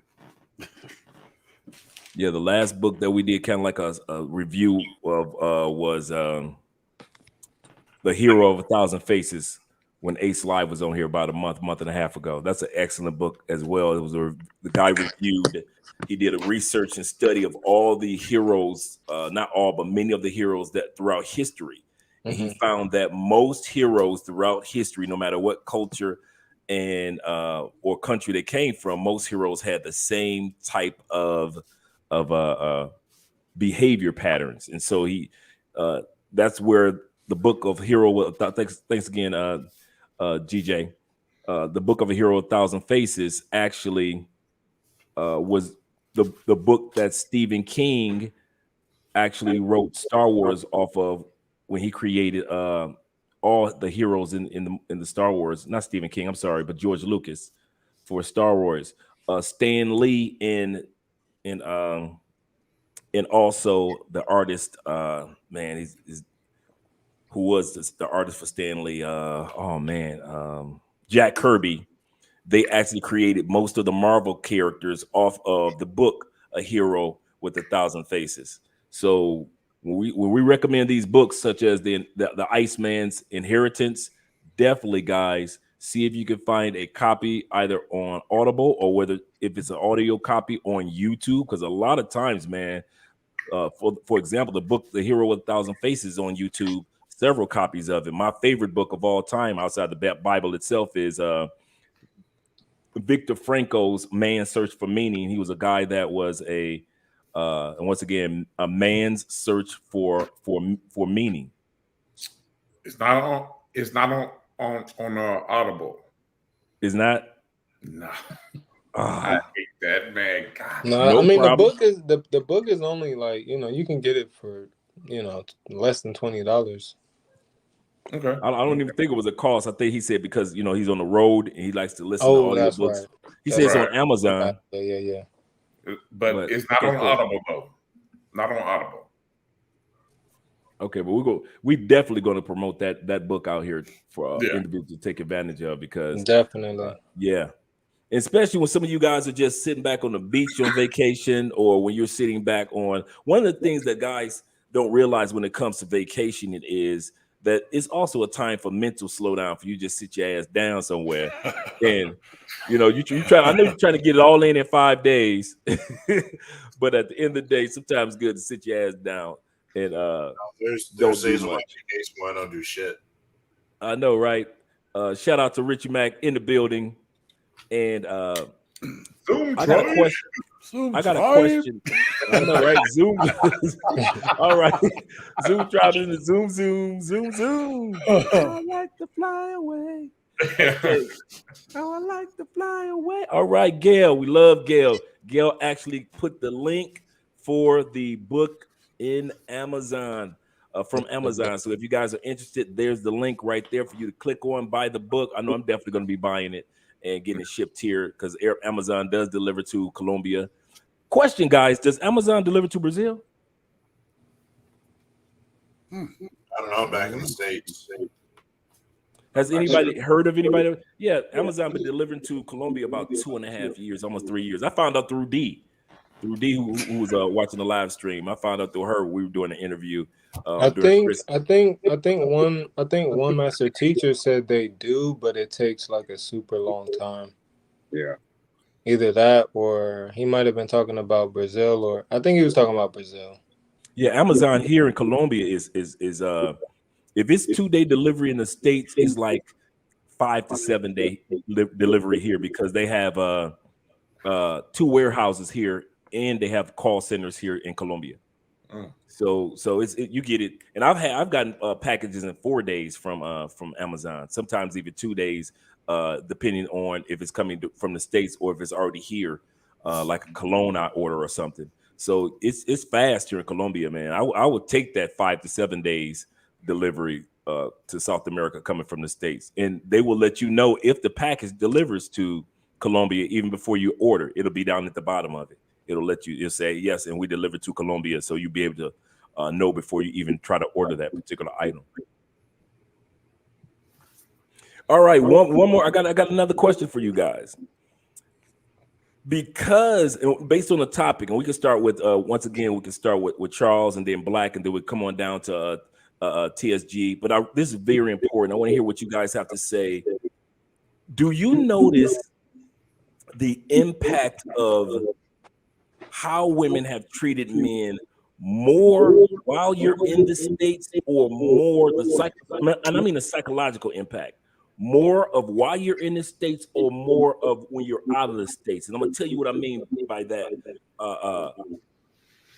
You see how they talk to us and behave. Doesn't matter if she's Black, if she's white, or whatever. That starchness, that masculine energy that's in some of the most sexiest bodies in the States. You see it, and you see the self-esteem, but you really see how it's impacted guys' self-esteem in South America. Because dudes get on planes and their self-esteem is shot to hell, and the South American women had nothing to do with that. Do you guys notice that sometimes that guys' self-esteems are so low? Shout out to Glass of Beer. Guys' self-esteems are so low, not because of what the South American woman said or did or anything, but Charles, is it that some of the women in Brazil are almost paying the price for how the women in the United States destroyed this man's self-esteem? That's Are true. you guys noticing that? Yeah. So the guy decided to lead with money, not because he wanted to, but his self-esteem was so shot that a lot of times they assume this beautiful woman here in the States talked to me crazy, so this woman in Brazil gotta talk to me, and she's 10 times sexier than the one in the States, so she must gonna say something crazy. It takes some of these guys a few days to realize Brazilian women or Colombian women or Thailand women Why don't do you think talk I to you. left, man? Yeah. Yeah. So let me hear what you have to say, Charles. Then we're going to go around with TSG. Then we're going to come on back around, and then we're going to end with Glass of Beer in regards to what you guys have to say about this. Yeah, and I got a story about that I'll share with you offline in private. But yeah, I definitely noticed it. And truth be told, it's just a culture shock. Once you learn the culture and how things operate in your target country, then you can learn to relax. Because we all go in with that mindset of, like you said, she's a 7, 8, 9, 10. She's going to talk to me crazy. She's going to play her game. She's going to bullshit. She's going to ghost me, stand me up, and all this shit. We go into a situation almost expecting shit like back in the U.S. instead of going in with an open mind, because that's what we think. Gentlemen, That's what we. I'm rather confused. Okay. Now, well. No, go ahead. You good, Glass of Beer? Let's hear you. Okay, gentlemen, I'm rather confused. Okay, I've repatriated since 2008, when I seen everything was getting terrible in the neighborhood I grew up in, and it wasn't really, what I'm trying to say is I grew up in San Francisco, California, in the Bayview Hunters Point district, and things got a little bit hairy. And I realized that back in 2008 when California started initiating this, Roundup Negro program that they was initiating. So you gentlemen has to realize that if you're not able to change, minds is relevant change, you're just going to end up a statistic. I mean, I sit here in Thailand and I look at all of that. I can't imagine, man. The since I've been here since 2008, I can't even count on my hands how many friends or families or whatever perished in America, you know? And, you know, it's terrible, gentlemen. What I'm trying to say is this: get your shit together. Damn, fuck these hoes. I mean, I don't mean to cut. Sorry for that. Sorry for that. You, brother. You know, you got to remember something, gentlemen. I'm 61 years old, so I've been there, done that. My wife is 20 years younger than me, and it's like, man, dude, shit. I mean, I'm sorry, man. I can't hear the conversation. There's a lot going on with I hear multiple conversations, but hey, gentlemen, look here, man. Take it from an OG. All right, take care of yourself, man. All right, make sure you find a place in the world, and then keep some income that you need to do these things. My wife is sitting over here planning our trip to Italy right now. I had to wait for her to get a Schengen visa in order for us to travel the world because she's got a Filipino passport. And I always ask her, I said, do you want an American passport? She said, no, because you got to pay taxes. Anywhere I go on this planet, I got to pay taxes. This way, you don't even have to do all that. But she's got to apply for a Schengen visa to get to these Europe countries. And I'm taking your advice, my friend. Your advice was, say, man, I'm going to do a train trip. All right. So I am working on this train trip thing, man. So, hey, but I can't hear. There's something wrong with my in feed here because I'm in Thailand and I hear multiple voices. So I'm like, you know. All right, glass of beer. Shout out to you. Let's move on to TSG in regards to the guys and the self-esteem and what these guys, you know, when they come over and you see it. Like I said, I didn't notice. You notice the impact of how women talk to men, doesn't matter what race, in the States. But you really see it when dudes are just so uncomfortable. You notice in other countries, it's like they're lost with communication, and they're like they want to relate to the woman in Brazil, they want to relate to the woman in Thailand, but it's almost like a culture shock of not everybody's going to talk to you crazy. Right. I think that's why it's important, first of all, to at least learn the basics of the language of where you're going. Too much light. Because that changes the whole time. Now, I'm back in the States taking care of business right now, but I just got back from living in Playa del Carmen and Cancun for the last 3 months, right? And so in Cancun, brothers go right to, there's a club called 24 Karat Gold or whatever the hell it's called, whatever. It's a hood club. It basically is the same stuff that was right back in the States. And why do brothers go there? They go there because that's where they feel comfortable at, right? And I think that you get so much more bang for your buck by being amongst, we talked about this earlier in the panel, but being amongst the people. And really and truly, if you learn just a little bit of the language, you trying, people are so open and receptive. And again, like I said, if you come in there and you got just a smidge of swag about you, and you don't even need that, but a smidge, people coming after you. You know what I mean? So I think that we talked about it earlier. It's just we've been so beat down. And I think that that's why, like on my channel, I always talk about doing the work. You got to do the work. You got to work on yourself. We talked about it earlier. It's just we've been so and I beat think down. I just think it changes your whole time when you leave the country. You know what I mean? Like that's just me. Learn the language, gentlemen. Learn the language.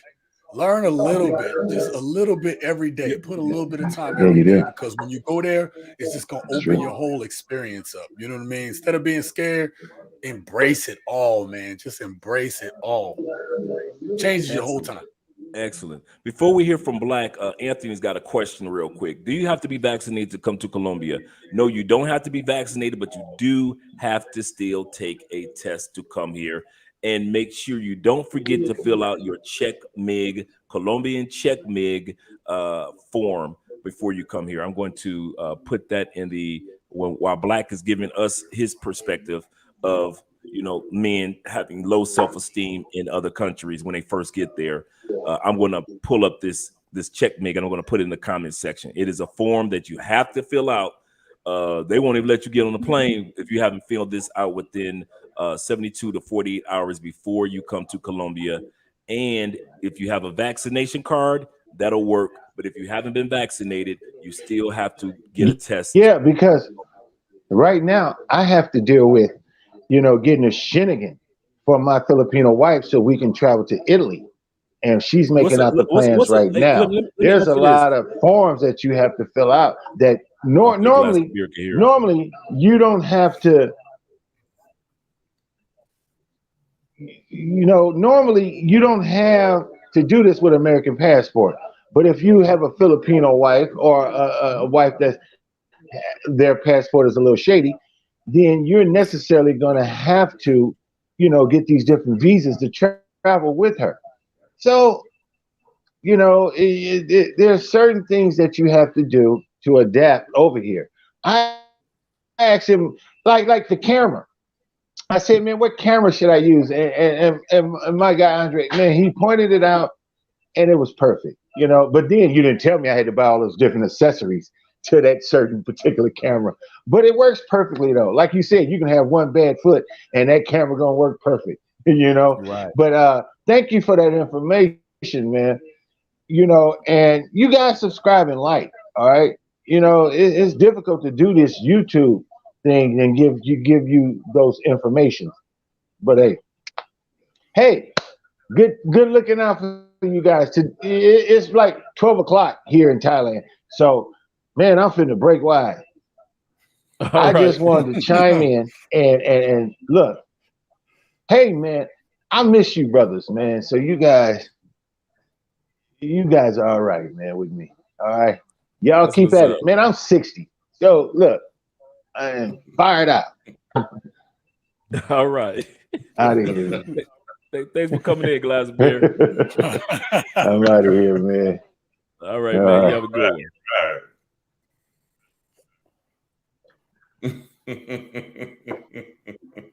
Good dude. Good dude. Yeah. I just put in the link the check mig. I hope it showed in the link. Yeah, I just put it in the link. This is the link for the check mig for those that are coming to Colombia. And this is the English, even though it looks like it's the Spanish, I actually made sure that this was the English version. You fill this form out, is one or two pages, is really simple, but you have to have it done. You will not be able to come into Colombia or even get on the plane coming this way without filling it out. And on your way home, you gotta fill it out. Yes, so you gotta fill this form out. This is very simple, real easy. So you fill this out on your way home, and you fill this out on your way to the coming here.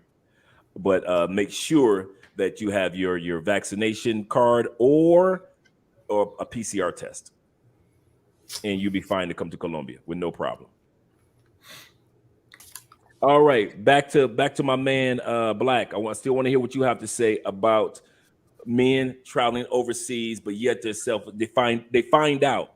This is the part. They find out that their self-esteem is more shot than they thought it was. You get to another country, you find that your self-esteem is like, ugh. Now, with me being in the military before, back in the early 90s, and now I've only had my passport for like the last 9 years. I'm due to renew next year, right? Mm-hmm. When I traveled about maybe 8 years ago, I went to Belize. Now with this pay for play thing, it's once you leave out of here and go anywhere else, women flock to you. They flock to you because they hear your accent, and I'm loving their accents. They're like, I don't have an accent. I'm like, no, yeah, you do. No, but you have an accent. I'm like, no, I don't have an accent. I'm just regular. I'm just regular regular. Hey, me and Ace, man, we first started coming down to Colombia. We used to speak English walking past hot chicks on purpose because we know this. Exactly. I don't know if y'all did this. See, nobody want to admit this. You know, I'm always telling a little barbershop talk. We are purposely knowing that we speaking English out of your volume get higher or something because you know the hot chicks coming back, and then you just turn your head because you know they looking, and then you be like, "Amor." Exactly. They hear that accent and they're like, "No, you have an accent." I'm like, and then the conversation starts. So there is no reason to be like, you know, well, you need game to holler at these women. No, you don't. Just start speaking. That's it. Just start speaking, and they're gonna be looking at you like, okay. So where you at tonight? Where you going tonight? Do you need like suggestions? You know what I mean? So it's like there shouldn't be a pay for play. Because if you come from here, anywhere you're going, they're gonna look at you like, hey, what's up? And that's it. Just start talking. You don't need game. Game is like a lie. To me, these PUA dudes, these dating coaches, those are all lies. They're just trying to tell women. Why lie? Just start talking. That's all you gotta do is just start talking. And once you start speaking to them in a regular language, they're gonna look at you like, okay, so what's up then? And that's it. That's all you gotta do. Just start talking. No lies. Just speak. Just speak. Yep. I know one young man came down here to Cali about a month ago. He was on International Passport. Shout out to IP. Make sure you subscribe to his channel. And the young man came. He said, I came down to Cali. His interview was like 2 weeks ago. He said, and what I did was, and I did the same thing. That was the funny part. He said, I saw this hot chick walking down the street and I stopped her. He said, and with my little broken Spanish, I asked her where the bus station was. He said, now mind you, we standing across the street from the bus station. I know what a damn bus station is. He said, all I need her was to just give me directions and then que numbre es. He said, after that, not even 24 hours later, we're on our first date. We're having a great time. He said, we're having our first great evening. Just because I stopped her. That's how I did Andre in the mall, at Chippy Choppy Mall. Kid you not, man. I'm ready to pull my translator out. And with my little broken Spanish, my little Google Translate, I'm about to walk up to her and ask her, do you know where the museums are around here? You know, I'm a fan. And I used the museum. And guess who took me to a museum the next day? Your girl. The next day. And I learned so much about the Afro-Colombian presence here. I didn't know there was that many Black people here. And so she took me to one of the predominant Afro-Colombian museums to where I learned a lot. And I didn't know Angela Davis. I'm like, what is Angela Davis doing in the museum in Cali, Colombia? And found out all the stuff that she did in South America. She brought a big Afro on down here and did amazing things for people. And so if you just use the old tourist in distress, expat in distress, that's going to get you good. In the grocery store, same thing. You stop the females, you like, I don't know, you know, which one should I get? And she's like, well, no, this one is, this vegetable is for this, or that one's for that. Next thing you know, que numbre es. And you got her name, and all of a sudden y'all exchanging either Instagram or WhatsApp, and you inviting her over to show you to cook that meal that she would just give you help with getting the right vegetables. I kid you not. The tourist in distress will never let you down. Every chick will do that. That and also being able to dance, of course. The dance is a big one. Man, that bachata, that merengue, that salsa, man, boy, your Spanish could be shot. There you and go. Boy, that will open up doors for you. But I want to hear what the other guys have to say as well when it comes to, do you notice? And I have to admit, see, you know, I'm always admitting stuff.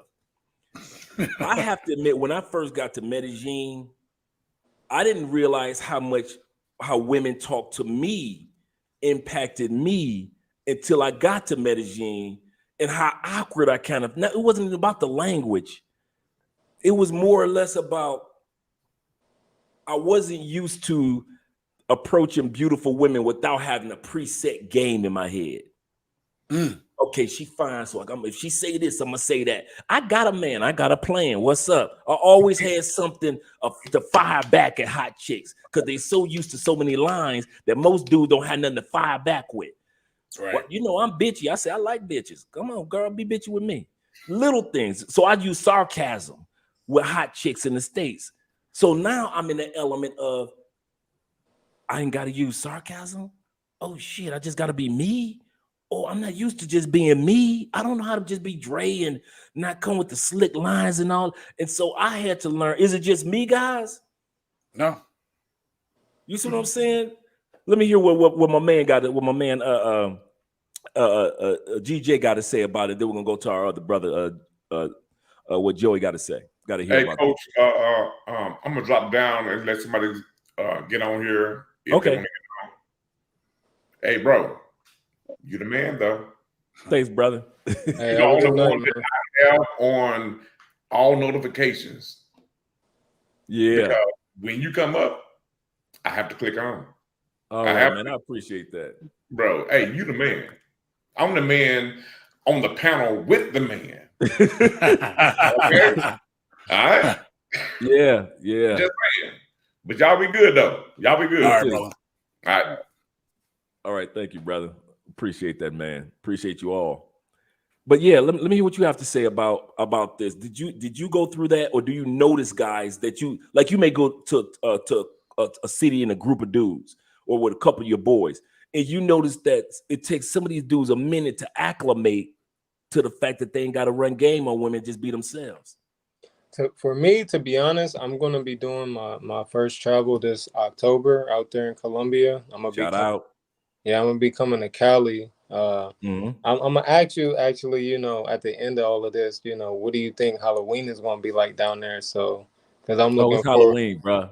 Yeah, that's good too. That's what I'm looking forward to, man. So, but if I had to give my input, I do agree with TSG when he brought up the fact of language, because for me, I once I started talking to more Latinas, I started understanding how they use their language and how they think, which is significantly different from how we interpret things. So the language does play a big role, and couple that with what you said about, you know, the women using their language to come and talk to you, that's going to make you, you know, it's going to make you open up more and be like, oh, wow, you know, this, you know, dime piece coming over talking to me innocently, and it's all genuine. I don't have to do anything extra.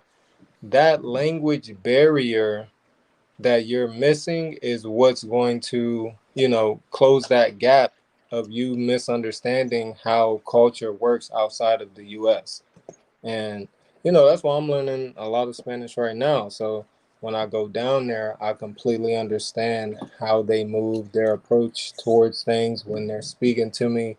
And, you know, That's a good point. Shout out to the man with the most famous goatee on YouTube right now. Oh, man. I'm like, man, do I need to go ahead? Is that what I need to do? I tried to get mine. Go. You know what I'm saying? He gonna be having brothers wearing their goatees like where'd y'all get them goatees? Yeah, saw Austin, man. Listen, I'm trying to get them views. How you doing, Austin? I'm doing good. And you? Oh, doing great, man. How you doing? You on your first trip to Colombia? Yes, sir. Yeah, it's pretty nice out here. I didn't expect the weather to be cold at nighttime. I'll tell you that. Well, it's not cold, but it's a little cool. It's warm in the daytime. So I've heard it was like the eternal springs. I think somebody said it was. I'm seeing called. That's like that spring weather. So yeah. You in Medellin? Yes, sir. Okay. Yep. First go around. What we're talking about, Austin, we want to hear what you have to say after Joey. What we're talking about is when guys first travel, and we notice the psychological impact that women in the States have had on us to cause us to be a little uncomfortable when we first get to Brazil, when we first get to Medellin, because we're so used to having to use game. We're like, oh damn, I ain't got to use game no more. So we feel somewhat. I know when I first started going to South America, I felt a little awkward because I was so used to having to use game, especially with beautiful women. And so we're talking about did you go through that? Do you know guys that went through that? But we're going to hear what Joey has to say about this. Then we'll come to you, Austin. I remember a thing my father used to say. He said, "Women are like roses, but you also got a couple weeds out there, right?" So in the States, a lot of times we're used to hollering at the weeds because it's the or based on where we grew up, maybe that's all we could pull. Or we had to step our game up to talk to the roses. Now, when you go to Colombia, there's so many roses that your game gets shown up real quick, and you might not be that top dog as you would be here in the States with that game. On top of that, like everyone said on the panel, is the language barrier. Once you start, you have to discipline yourself and learn the language, respect the language, and be able to communicate to a rose or a weed. So if you're not willing to unlearn what you've been learned, then you're going to continually have that self-esteem issue. You feel you're only worth, like we mentioned earlier tonight, that I only can have the bottom of the bottom. I'm only going to shoot my shot at the bottom of the bottom.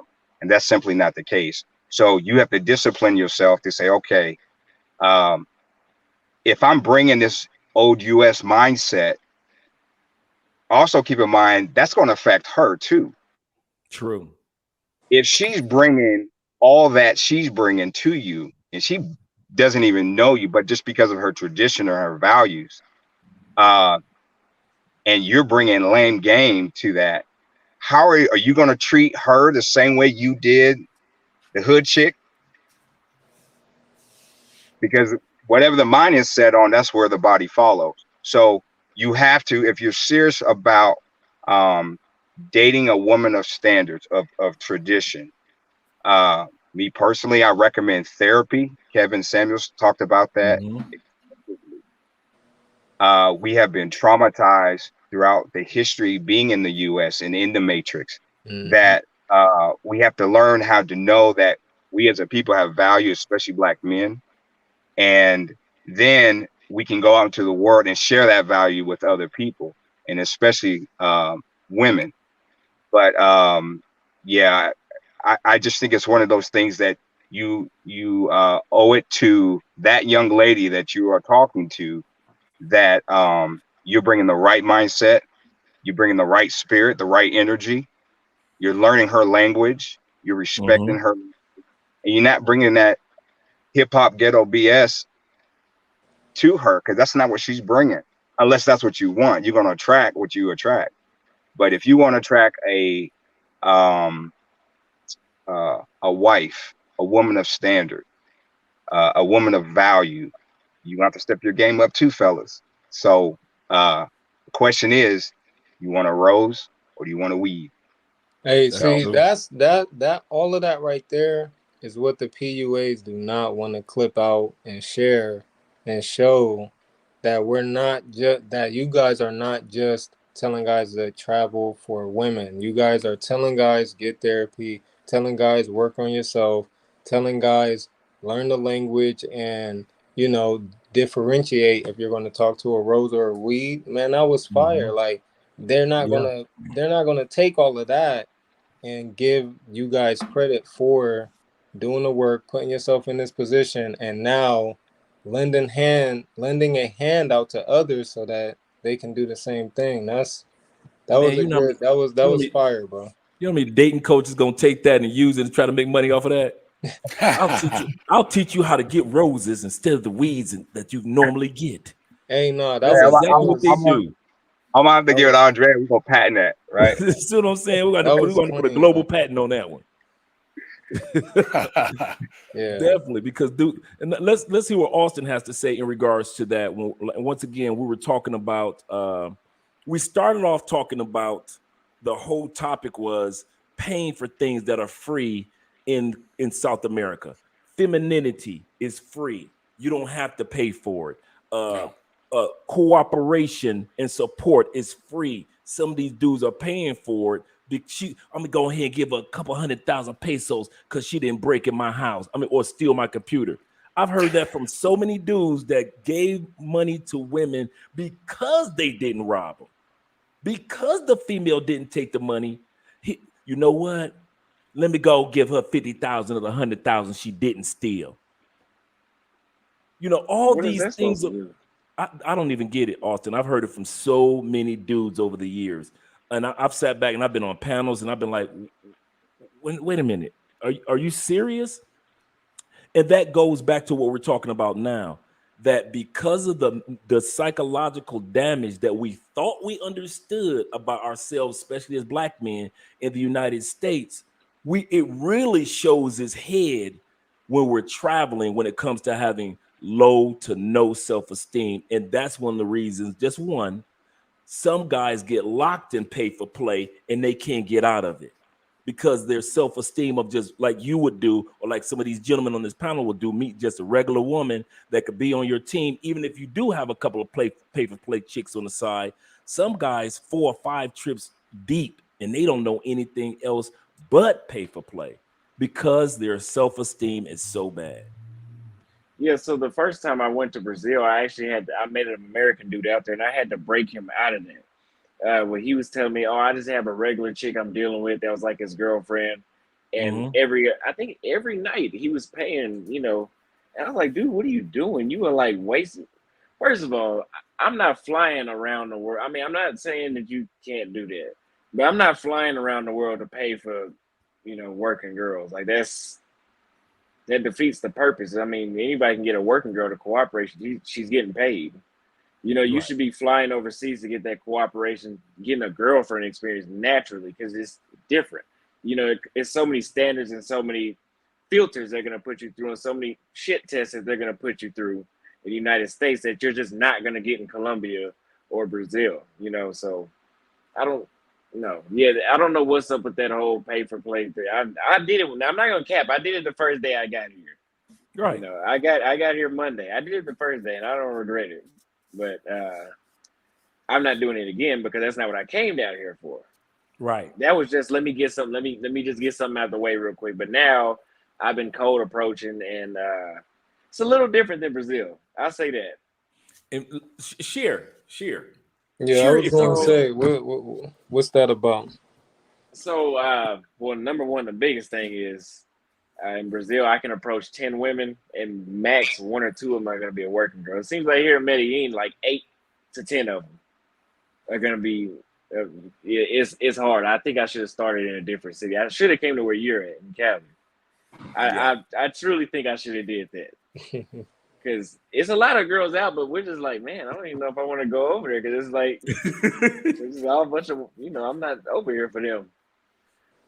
But I mean, they seem to have a few American games, I would say, out here, like some communication games, but I can't judge it yet. I'm not going to judge it yet. That's just what I've been through. I'm waiting until I leave next Wednesday. But I had to come back with a little more information. No, I can speak Portuguese, but that helps halfway. But, okay. But do realize that, and I'm glad that Austin kind of addressed this. When it comes to Colombia, it does depend on the region or location or city that you're going to. And like I mentioned earlier before Austin came on, I said if a person's never been to the United States and they're looking for love, and we send them to Las Vegas, you see what my point is? We send when we say go to Medellin first, and then we know that he's a down to earth dude, real cool. He done stacked his money. He been working his whole life. He just just a good dude. He got the looks. He got the charm. And the first place we send him to as soon as he lands in the United States is, man, you need to fly to Vegas for some good women.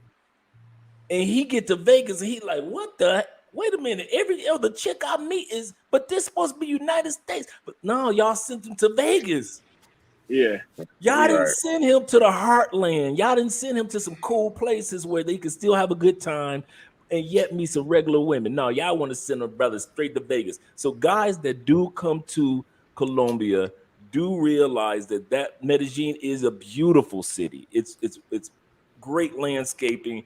If you want to buy property in a great up and coming city, Medellin is that city. However, when it comes to looking just for a regular down to earth chick that's not going to look at you like an ATM machine, you're going to be hard pressed to find that in Medellin. And then the funny part is most of the country is the exact opposite. that's the crazy. That's what I was going to ask you that. So outside of Cali, because you and is it what's his name? El Guapo? El Guapo, Yeah, you and him, y'all say that y'all both agree that, you know, the wife material women are in Cali. Or so outside of Cali, what would be the next city? I would say Barranquilla. I would say Santa Marta. So you mentioned the coffee region too before. Oh, country girls. Yeah, guaranteed. Those are the southern girls. When you want to see, like we often say, if you want to see the big cities, if you want to see Medellin empty, go to Medellin on Mother's Day. Ain't nobody in there. Why? Because they all went back to their mama and grandmama house in the coffee region. See, those women that are so sexy in Medellin, they are from Antioquia. I mean, not Antioquia. I mean, Antioquia is the state that they're in. They are from oh man, I'm having a brain cramp. But the coffee region. Manizales, Pareda, Armenia, El Peñon, which is Guadalupe with the big rock that you climb. That big rock. El Peñon is where, they're from those coffee, nice, sexy girls on the horses.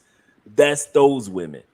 But their cousins went to Medellin, acted a damn fool in Medellin. But then when they get back to the coffee region, because mom don't know, grandma don't know, and they know when they get back. And even the women that are successful, like business women, they could leave that coffee region, go to Medellin or go to Cartagena or go to Bogota. They can be politicians, female politicians. But when they get their tail back to the coffee region, they about to serve dad, uncles, the kids. They know, make those plates, make those drinks. That's the one thing I love about Colombia.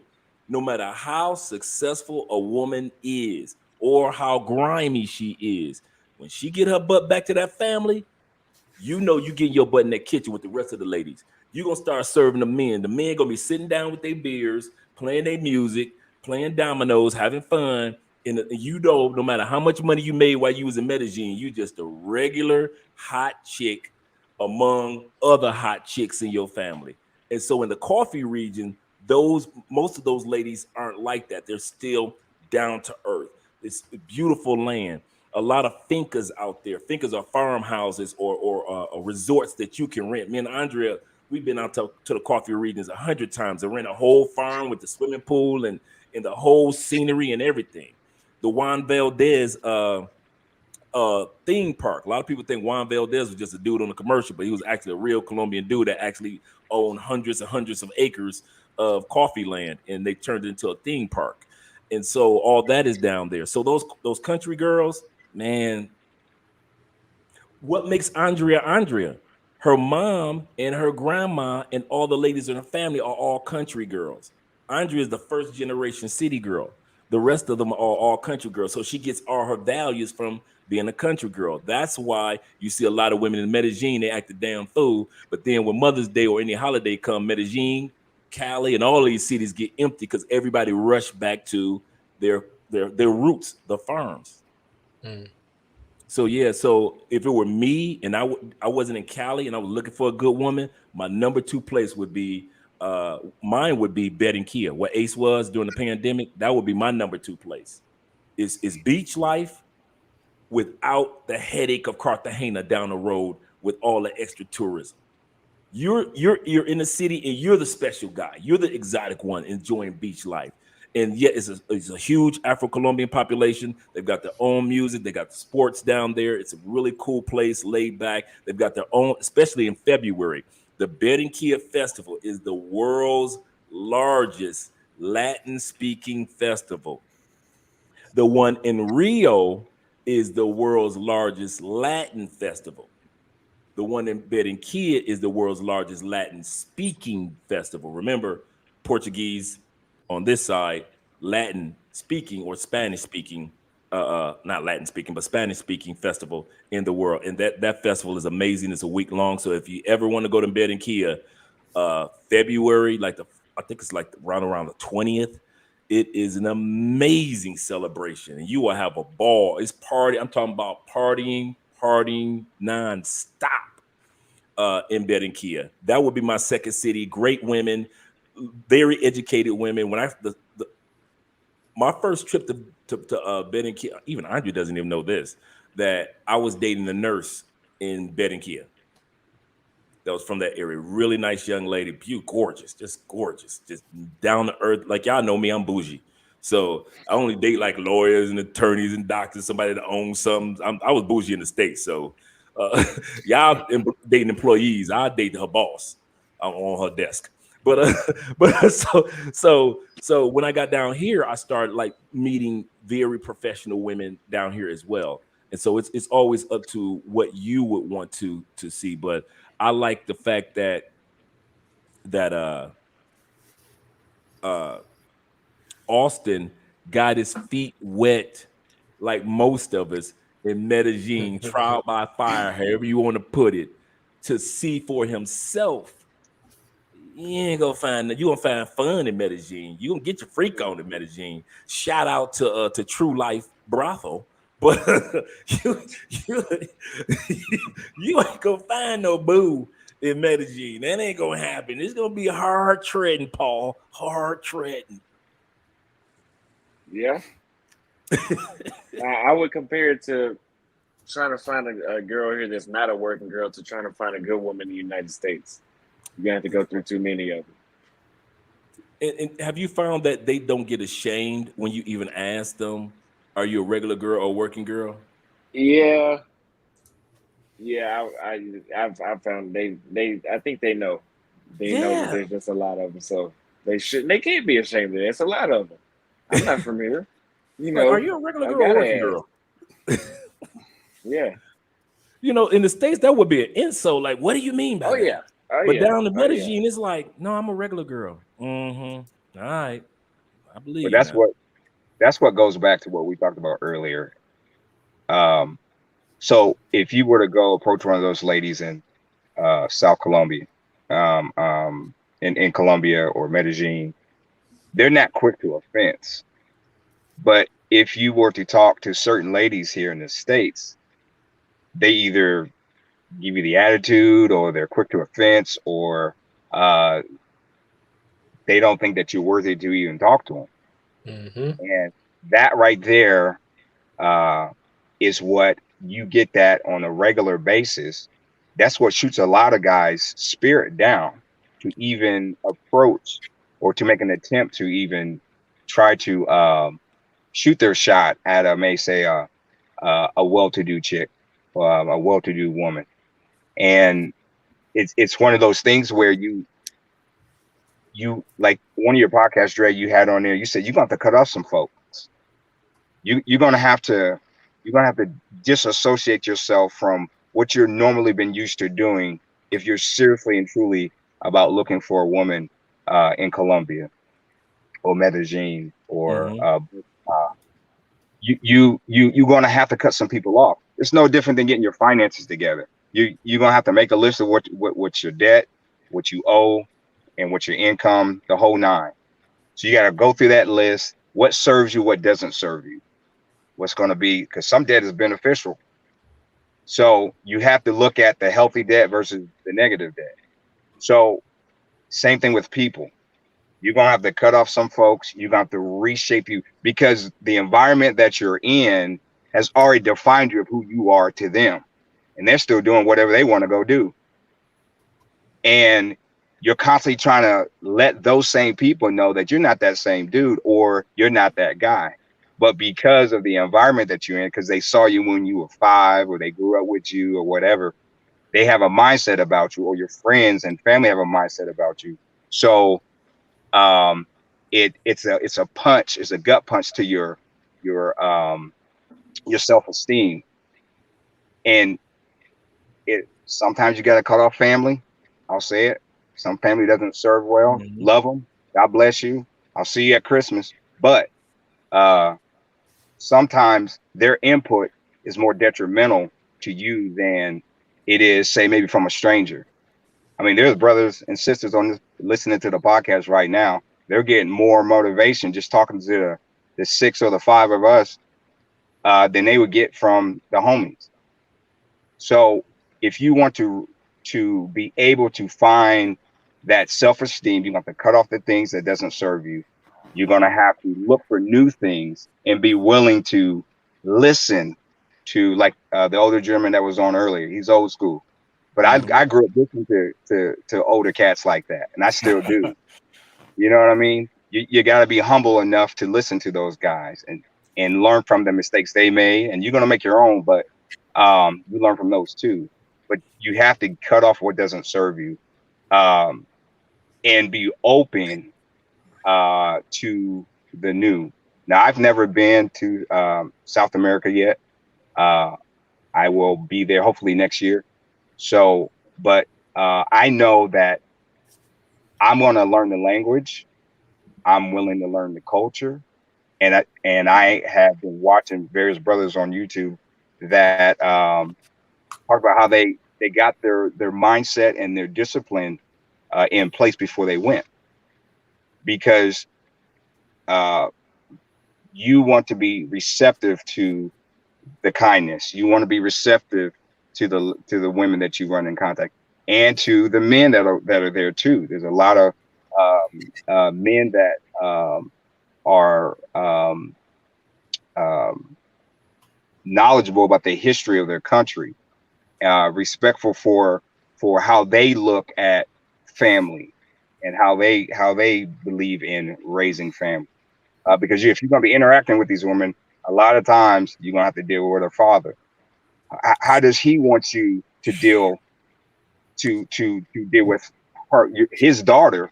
And how does the generational lineage, if you don't have any children, going to be afterwards? Because he's going to want his namesake to go forth and the traditions to go forth. So that's why you have to be in the right mindset to receive that, and to bring forth something positive and something good for yourself, especially as we get older. So I just want to. I like how you put that, letting go of some of the things that we knew and some of the things of the past, and then being open. The key part is open to learning new things in the new environment. Like Austin is saying, you know what? Let me learn this Portuguese. Now, let me not just focus on the women portion of it, but the language portion of it as well. That helps to build self-esteem. Shout out to Breezy for his super chat. He said, I just had dinner in Poker 360 or a Parquet 360 with a beautiful Colombian woman. She speaks English and attends university. Colombia is everything you have said, Andre. And what it is that this brother has taken the time out to have standards with the type of person that he wants to, and he deserves to spend his money, his time, and his energy on. And sometimes I keep finding dudes spending our money, our time, and our energy on women that do not deserve that don't have that cooperation, that don't make you smile, that don't make you feel good. Some of the photos that Austin posted when he first came back, and with him and the young lady, you can see the glow on that brother. You can see the glow on a lot of you guys' faces when you are over there and overseas in some of the groups that we're in the enjoyment that you have. If that person doesn't give you that joy or that peace or that hunger to come back to that city, or the hunger to even learn the language of that country, then you might be with the wrong person or the wrong people. So you may have to make adjustments. Don't make the mistake. And I think I want to hear what you guys have to say about this. Do you have to make, because I did this, you have to make adjustments on what city in a country works best for you and what groups of people works best for you. Like I always say this, Ace Live and who else I always talk about, Check and Effect, they can go in barrios in neighborhood where everyday people that's broke as can be and do interviews. I'm too bougie. I wasn't doing that in the States. I'm like Jabril passport heavy. I'm gonna show you the best spots in every city because you guys A economically can afford it. B, you deserve to know where the best spots in the city is. I already know what the hoods look like. I was raised in the hood. I don't need to show you what everybody else hood look like. And so, but they can do that. And so I often say that when it comes to the type of enjoyment or peace or type of women you're going to have you guys found that, okay, now I'm here in South America, I got to adjust to someone like Austin was saying, you know what? I found that Medellin is cool, but when it comes to meeting regular women, this ain't my cup of tea. Have you guys gone through that? I know I went through the same thing, like, and I could have sworn Medellin was gonna be my place to be. I was like this. I want to thank you, Jesus, because you introduced me to my place of harmony and peace. Man, listen, I got to be in the Medellin, like for real. I was like, Jesus, if you deliver me from anything but this bad relationship I got with Medellin, I ain't gonna never treat her like that again. I was thanking the Lord, thank you for Medellin. It's the greatest place. Man, I start to really getting entrenched in Medellin. Lord, you know how I asked you, Lord, for her to be in my life? If you just get me out of this relationship one time, Lord, I ain't gonna drink the juice no more.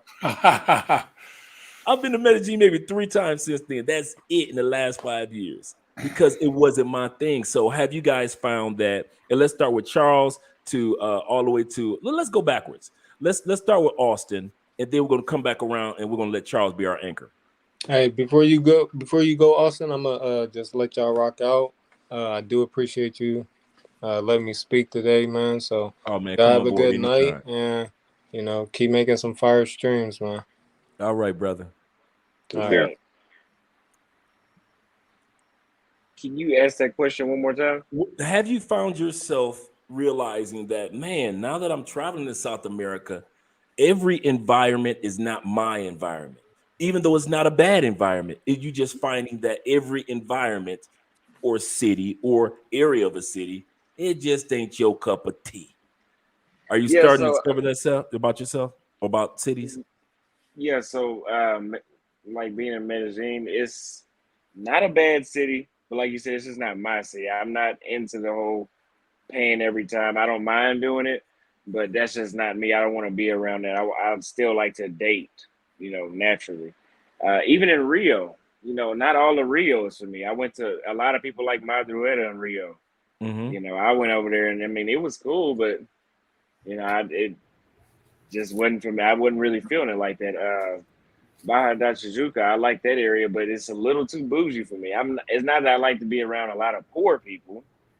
It's just it reminded me too much of America. Is really what I'm trying to say. Baja da Tijuca reminded me too much of America, not because it was updated, but the people. I don't know. It just reminded me too much of America. I felt like I was back home sometimes when I was there, so I don't go there too often when I go to Rio. But you definitely have to just find a spot because the entire city won't be for you, or the entire country or state. But you have to just find that area that fits best with you. And I can confidently say I can find it a lot quicker in South America than North America or United States. That's a good point. But I gotta head out. I appreciate you calling me. I know it was short, man. Oh, no problem, brother. I know it's kind of late in all over the country. I mean, it's after 1 in the States, so. Yeah, I gotta get up early in the morning, but y'all have a good night, man. Take care, bro. Right. Thanks for coming on, Austin. Yes, sir. Thank you. All right, man. All right, Joey, let's hear what you have to say in regards to the adjustment part. Are you ready to realize that, okay, once I land, the excitement is there, got the big eyes, but as your eyes start to, come down, you start to realize like, okay, that part of the city is cool for me, but this part may not be the part for me. Or this part of the country is cool, but I'm not feeling this other part of the country. Right. Well, I'm bougie like you, bro. And at my, me too. I'll be honest, I'm bougie as hell. But at my age and stage in life, I'm 43. So I know I'm gonna want to see all of South America. But I think once I land, that will probably be very apparent for me, as I travel throughout the country and see what areas work for me, what doesn't. But also overall, just still have the respect for the overall culture and the people. You know what I mean? So I can probably give you more insight on that come next year. So I like how you put that in regards to almost like a balance.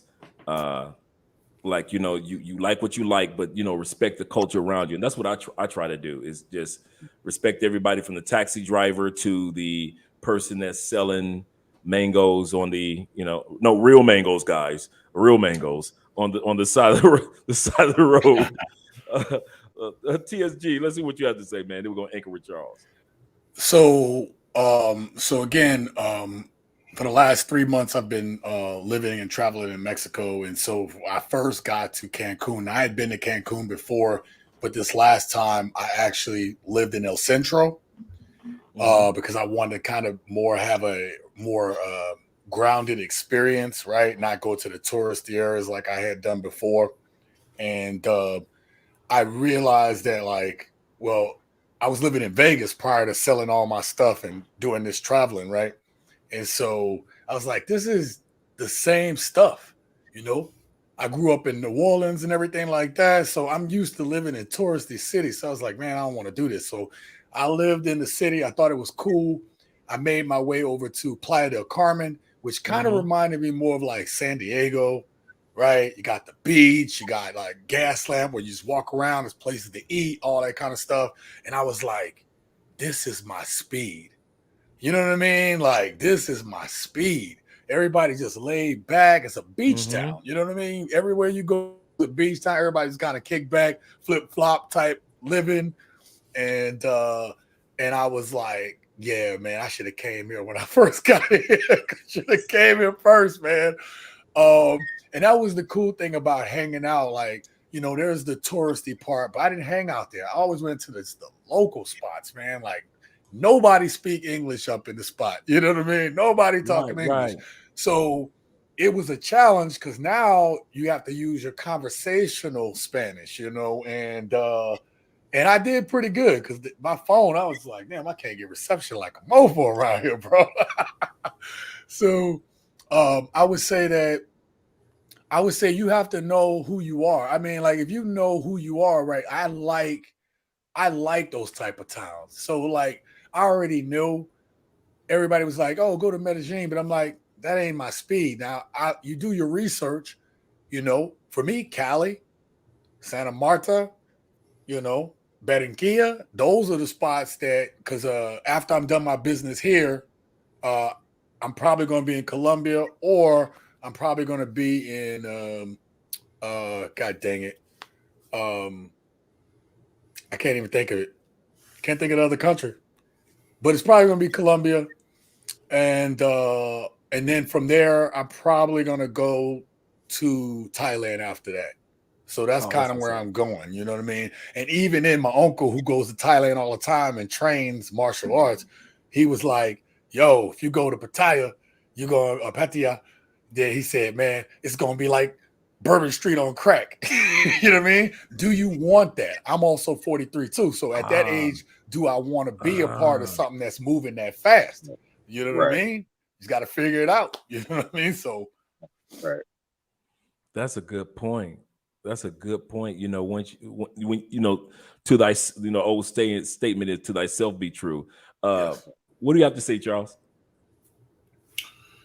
As far as worldwide cities, Prague and Milan are not my favorites.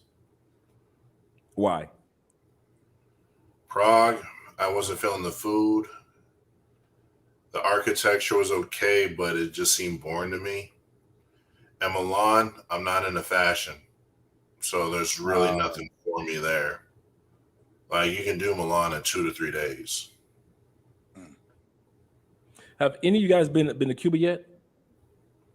No, that's on my bucket list. I really want to go to Cuba. Yeah, we're going in a couple of weeks. I was wondering if you guys, what made me think about it, listening to TSG is almost like, okay, what areas would be our area in Cuba? You know, our type of speed and things like that. Andre and I are very heavy into history. So we already saw or come across a bourbon factory, you know, because that's a part of the history down there. You know, it's one thing to go to the cigar locations. It's so we're trying to find historical places to actually enjoy in Cuba, as well as the nightlife and the beach life, things like that. But we really, both of us are really heavy into history. And so, well, you know, there's a website that I got turned on to from Flyboy Way. Shout out to Flyboy Way. And it is via, oh my goodness, and I was just looking at it. It's via, on my phone died. Via Hero, VIA Hero, and Via Hero is that you could meet locals around the world or find out about events or things that are going on in places of the world that you're looking forward to going to. So Via Hero, VIA Hero. And so if you guys get a chance to go to that website, definitely go to that website, because there are places around the world, especially in Europe as well, that you can actually find either locals that can show you around or give you information, or Via Hero has tours, or they could just show you some places that you can go to on your own. So that's what we're excited about. We're going to wrap this one up in a moment, guys. But I want to hear what you guys have to say in closing, based on, and I think most of us are going to say the same thing. Mine closing is saying that if you want to build your confidence, because women in the States have shot it down, learn the language. If you want the fastest way to build your confidence is that language. Number 2 is the dancing, but number 1, I promise you, begin to slowly and meticulously learn the language, if only for introductory, and then conversational wise, like TSG says, and it's kind of funny, like when I'm around, like I keep saying, when I'm around Andrea, my Spanish is shot, and as soon as she's not around and I'm around locals, everything just clicks. Yeah, on all cylinders. It's crazy how it works. Yeah. It's crazy how I could sit up there, have a full-scale conversation with somebody, and as soon as Andrea comes around with her English-speaking self, I'm like, So that's my goal, to get past that threshold and actually become comfortable. It's kind of funny. I just got to even become comfortable with speaking Spanish around my wife, because I haven't really done it as much as I do around other people. Right. What you have to say, Joey, in regards to areas of where men need to build their confidence so they don't have to only feel comfortable with pay for play? First off, you have to know that you have value, and know that there are places outside the U.S. where that value will be valued and appreciated. Also, to learn the language if you're going to South America, or if you're going to the Philippines or Thailand. Have the wherewithal to learn the language. And like you gentlemen mentioned earlier, it's going to make your confidence that much stronger. And honestly, when you go back to the States, you can kind of show off a little bit about the language you've learned. They're going to really hate on you. They're going to hate on you, especially if you Black and you traveling like that. Because unfortunately, sometimes the States and even our own women, the sisters, think that they own us, but they don't want nothing to do with us. But when they see that, and they see that, I always had a philosophy of the best revenge is success. And not that you're trying to get revenge on anybody, but the fact that if ever you've heard that you're not worth it, or you couldn't do it, that you're only good for this or that, you have to know you have value. And you have to, whether you pray, whether you read, like the brother mentioned the book earlier, whatever it is that you need to do to regain that that self-empowerment, you have to do it. One thing the Bible says is that you have to preach to yourself. That's right. You have to, because you're not always going to have a preacher. You're going to have to go out and do it yourself. You have to manifest and preach to yourself. So once you do that, and then take that leap of faith, many of these other brothers on the panel have taken the leap. I want to take the leap. And I tell you where I land come next year. So. All right. I always talk about purpose. And I talk about purpose because that is essential for being a man. Like, you got to know where you're going, right? Yep. And because of being on my purpose, and I'm talking about being back in the States, I just look at things kind of different, you know. I look at it in terms of, if you are on your purpose, you're not going to let somebody knock you off of it. So I guess I don't worry about people not liking me, or people not accepting me, or people rejecting me, or anything like that. Because at the end of the day, when you're at your lowest, you always have your purpose to look towards. Your purpose is the compass for when things are dark and bleak. Because you say, that's where I'm trying to get to. And a lot of brothers out here watching your channel, Andre, want to travel. They want to experience all these things. They're working to get there. They're trying to work up to get where they need to be at, to be able to do this and have a good time. And some people want to do it for a long time. Then you got to set your purpose. And then you got to set your plan and your goals behind that purpose. And real quick, and I'll end with this. The first time that I left out of the States and I was trying to speak Spanish, I barely knew anything. But every day that I was gone, I purposed myself to learn a new phrase every day and to practice it out, right? And I remember the first phrase that I was like, instead of saying, you know, ¿cómo está?, I would be like, I'd be like, ¿cómo te sientes? So instead of saying, you know, how are you? I'd say, how are you feeling? And then the next day I would learn a new phrase and a new phrase and a new phrase. And then when I got back to the States, I said, you know what? I've been talking about practicing and learning Spanish for 20 years, and I haven't taken not one step to do it. And so, again, I put in the chat, I've been going 500 and something days strong studying Spanish, but there was no teacher like being amongst the people, having that Spanish in real time. And I will tell you that I know everybody tries to say that, quote unquote, passport bros are lame and this, that, and the third, blah, blah, blah. I don't care about that noise, because my time out of the country has always been so much richer than that. And it started from respecting the culture and immersing yourself in it.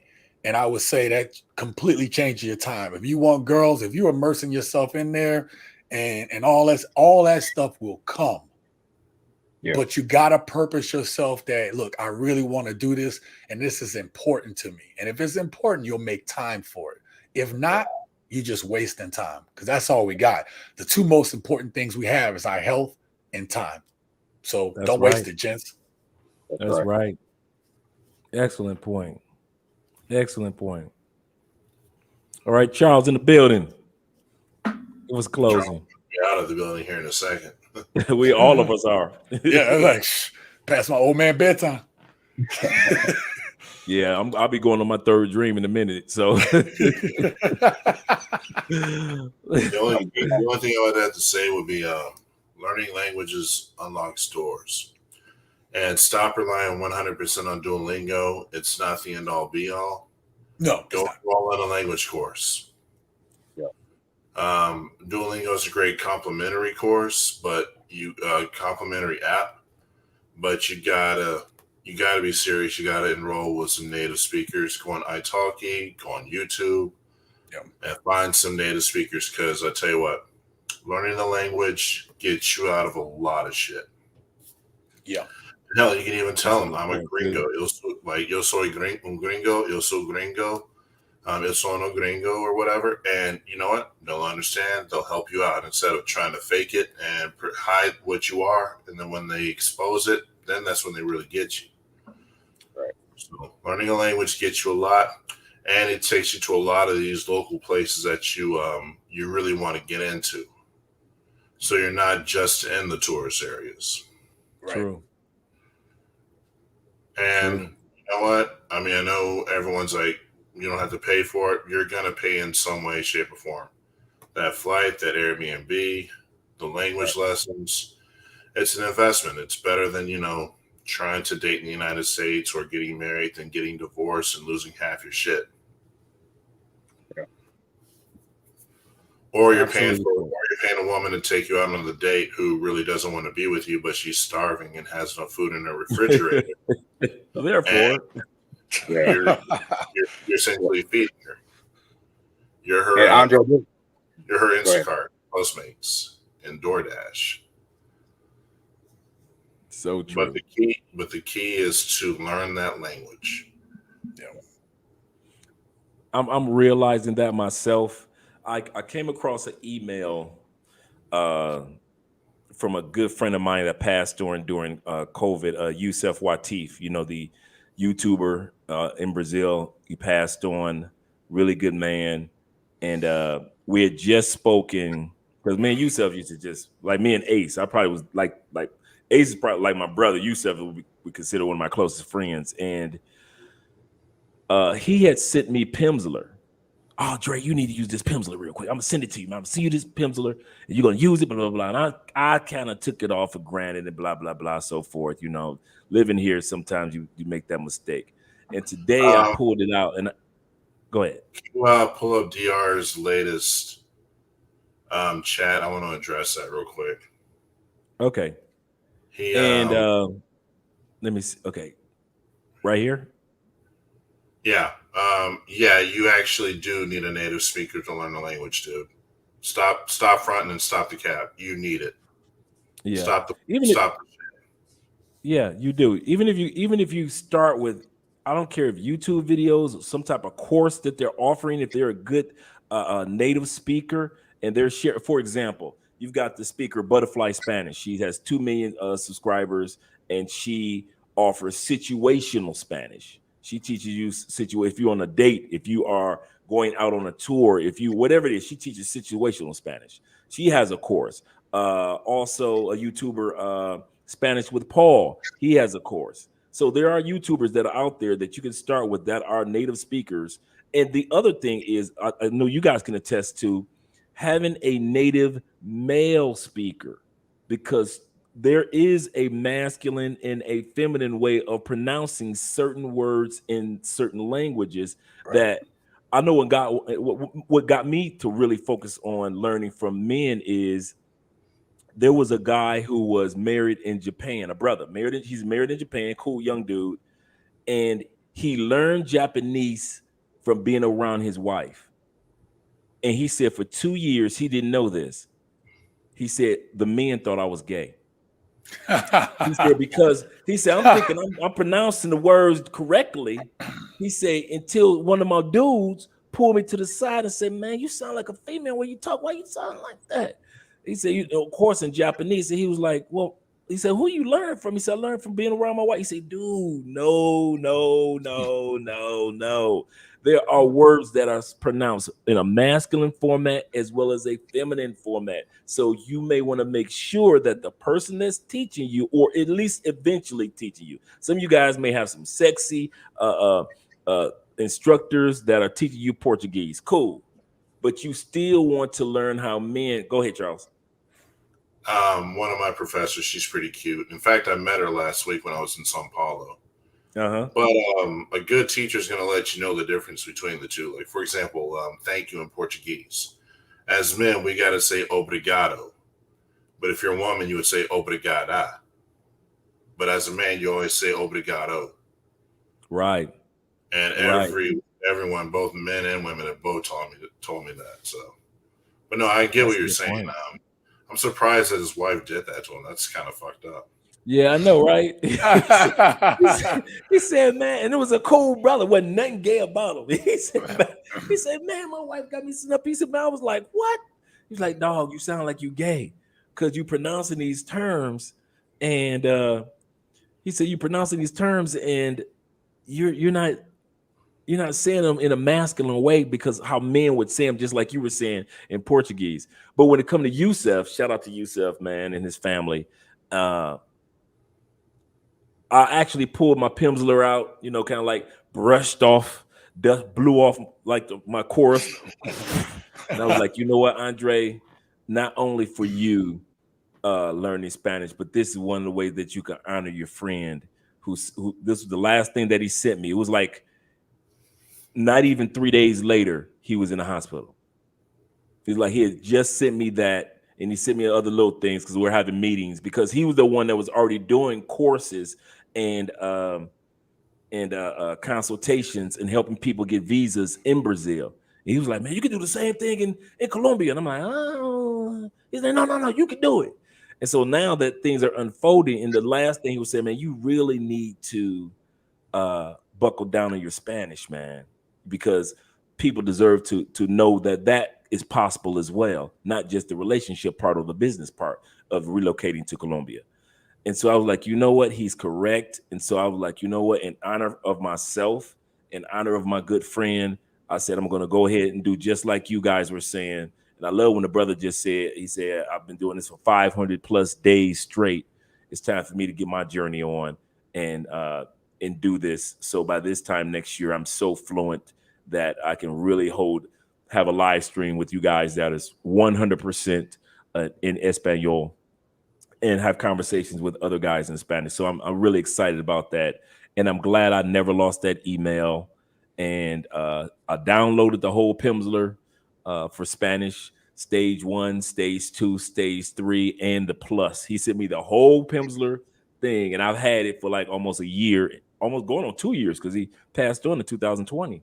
And so to not have taken advantage of that is doing a disservice to the friendship that he and I had. So that's important for me to do that. But shout out to you guys. We're going to shut this one down because I'm starting to get emotional.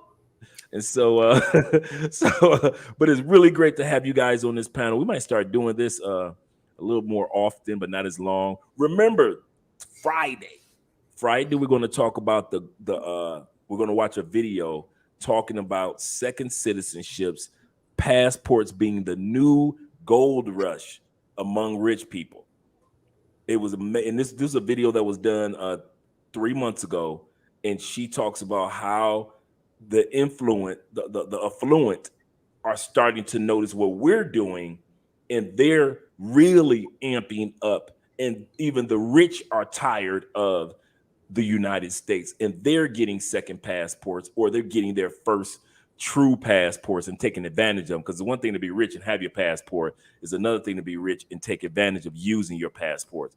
We're going to talk about that. And Friday, we're going to also talk about football season. So for those that are fantasy football players like me, or those individuals that have a team, whatever it is, hate the great. We don't care. Bring your hate, whatever it is. But on Friday, we're going to take some time out. We're going to have some fun talking about football, fantasy football, what your team, because I'm a fantasy football player. So a guy that's a Kansas City Chief fan could tell me something about his offensive line that I don't know.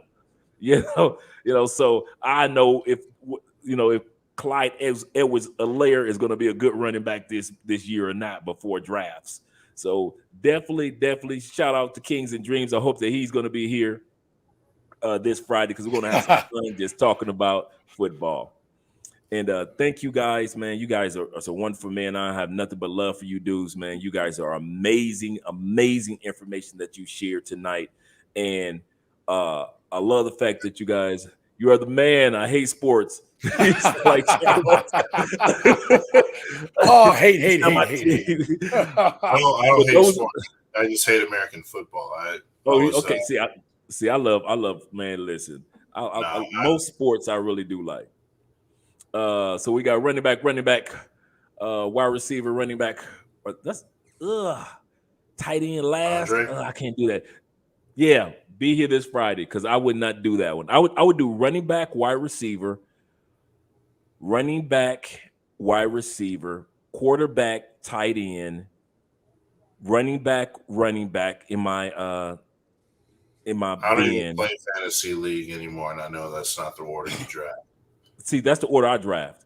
And I've won out of the last 10 years, I've won 4 championships, and I've never come in less than 3rd place. And plus I'm a fantasy waiver king. I hit the waiver where everybody else may hit the waiver wire a year. Let's say the average person gets somebody off the waiver wire or on a trade 15 times. By the time the season ends, I'm all up in the 75, 80s. I'm a waiver wire king. And plus I'm a tight end whisperer. Man, I will find a tight end that nobody even knew existed in the league. I mean, I had Mark Andrews, and I've had who else did I have, man? I mean, I had for 2 years, I had Darren Waller, where didn't nobody know about Darren Waller. I mean, dude, I had these dudes, man. I am the tight end whisperer. Like some people, the horse whisperer, I'm the tight end whisperer, dude. And somehow I'm able to find those nuggets, man, that have always been able to be gold every year. Yeah, you can pick tight ends in the late rounds, man. I usually pick a tight end. I usually pick a top 5 tight end, and my last pick is always a second tight end. It's always like a guess one, like Minnesota's tight end, Edo Smith. I'll give them a chance to see what they're going to do, that type of thing. But I don't pick dudes that are injury prone, and I don't pick teams that have a huge running back like by committee, kind of like New England's, and kind of how my Raiders are going to be with 5 running backs. You know, it's going to be running back by committee crazy. So Josh Jacobs is not going to look good. But we're going to talk like this on Friday. We're going to talk like this on Friday. We're going to have fun on Friday. Shout out to Black by Design, man. Who hates sports. But I'm up out of here. You guys up out of here. Let you guys get some rest. We appreciate you guys being here. Thank you very much, Gail at Night. You're the best. Shout out to Charles, who's always a great moderator as well. And thank you guys. What I'm most of all thankful for is the fact that we got a chance to let guys know when you first go to these countries, you are going to feel a little awkward. You're going to feel a little having to get used to the fact that women are not going to be mistreating you or shooting you down disrespectfully. And 9 times out of 10, the woman's going to be looking at you as the exotic one and not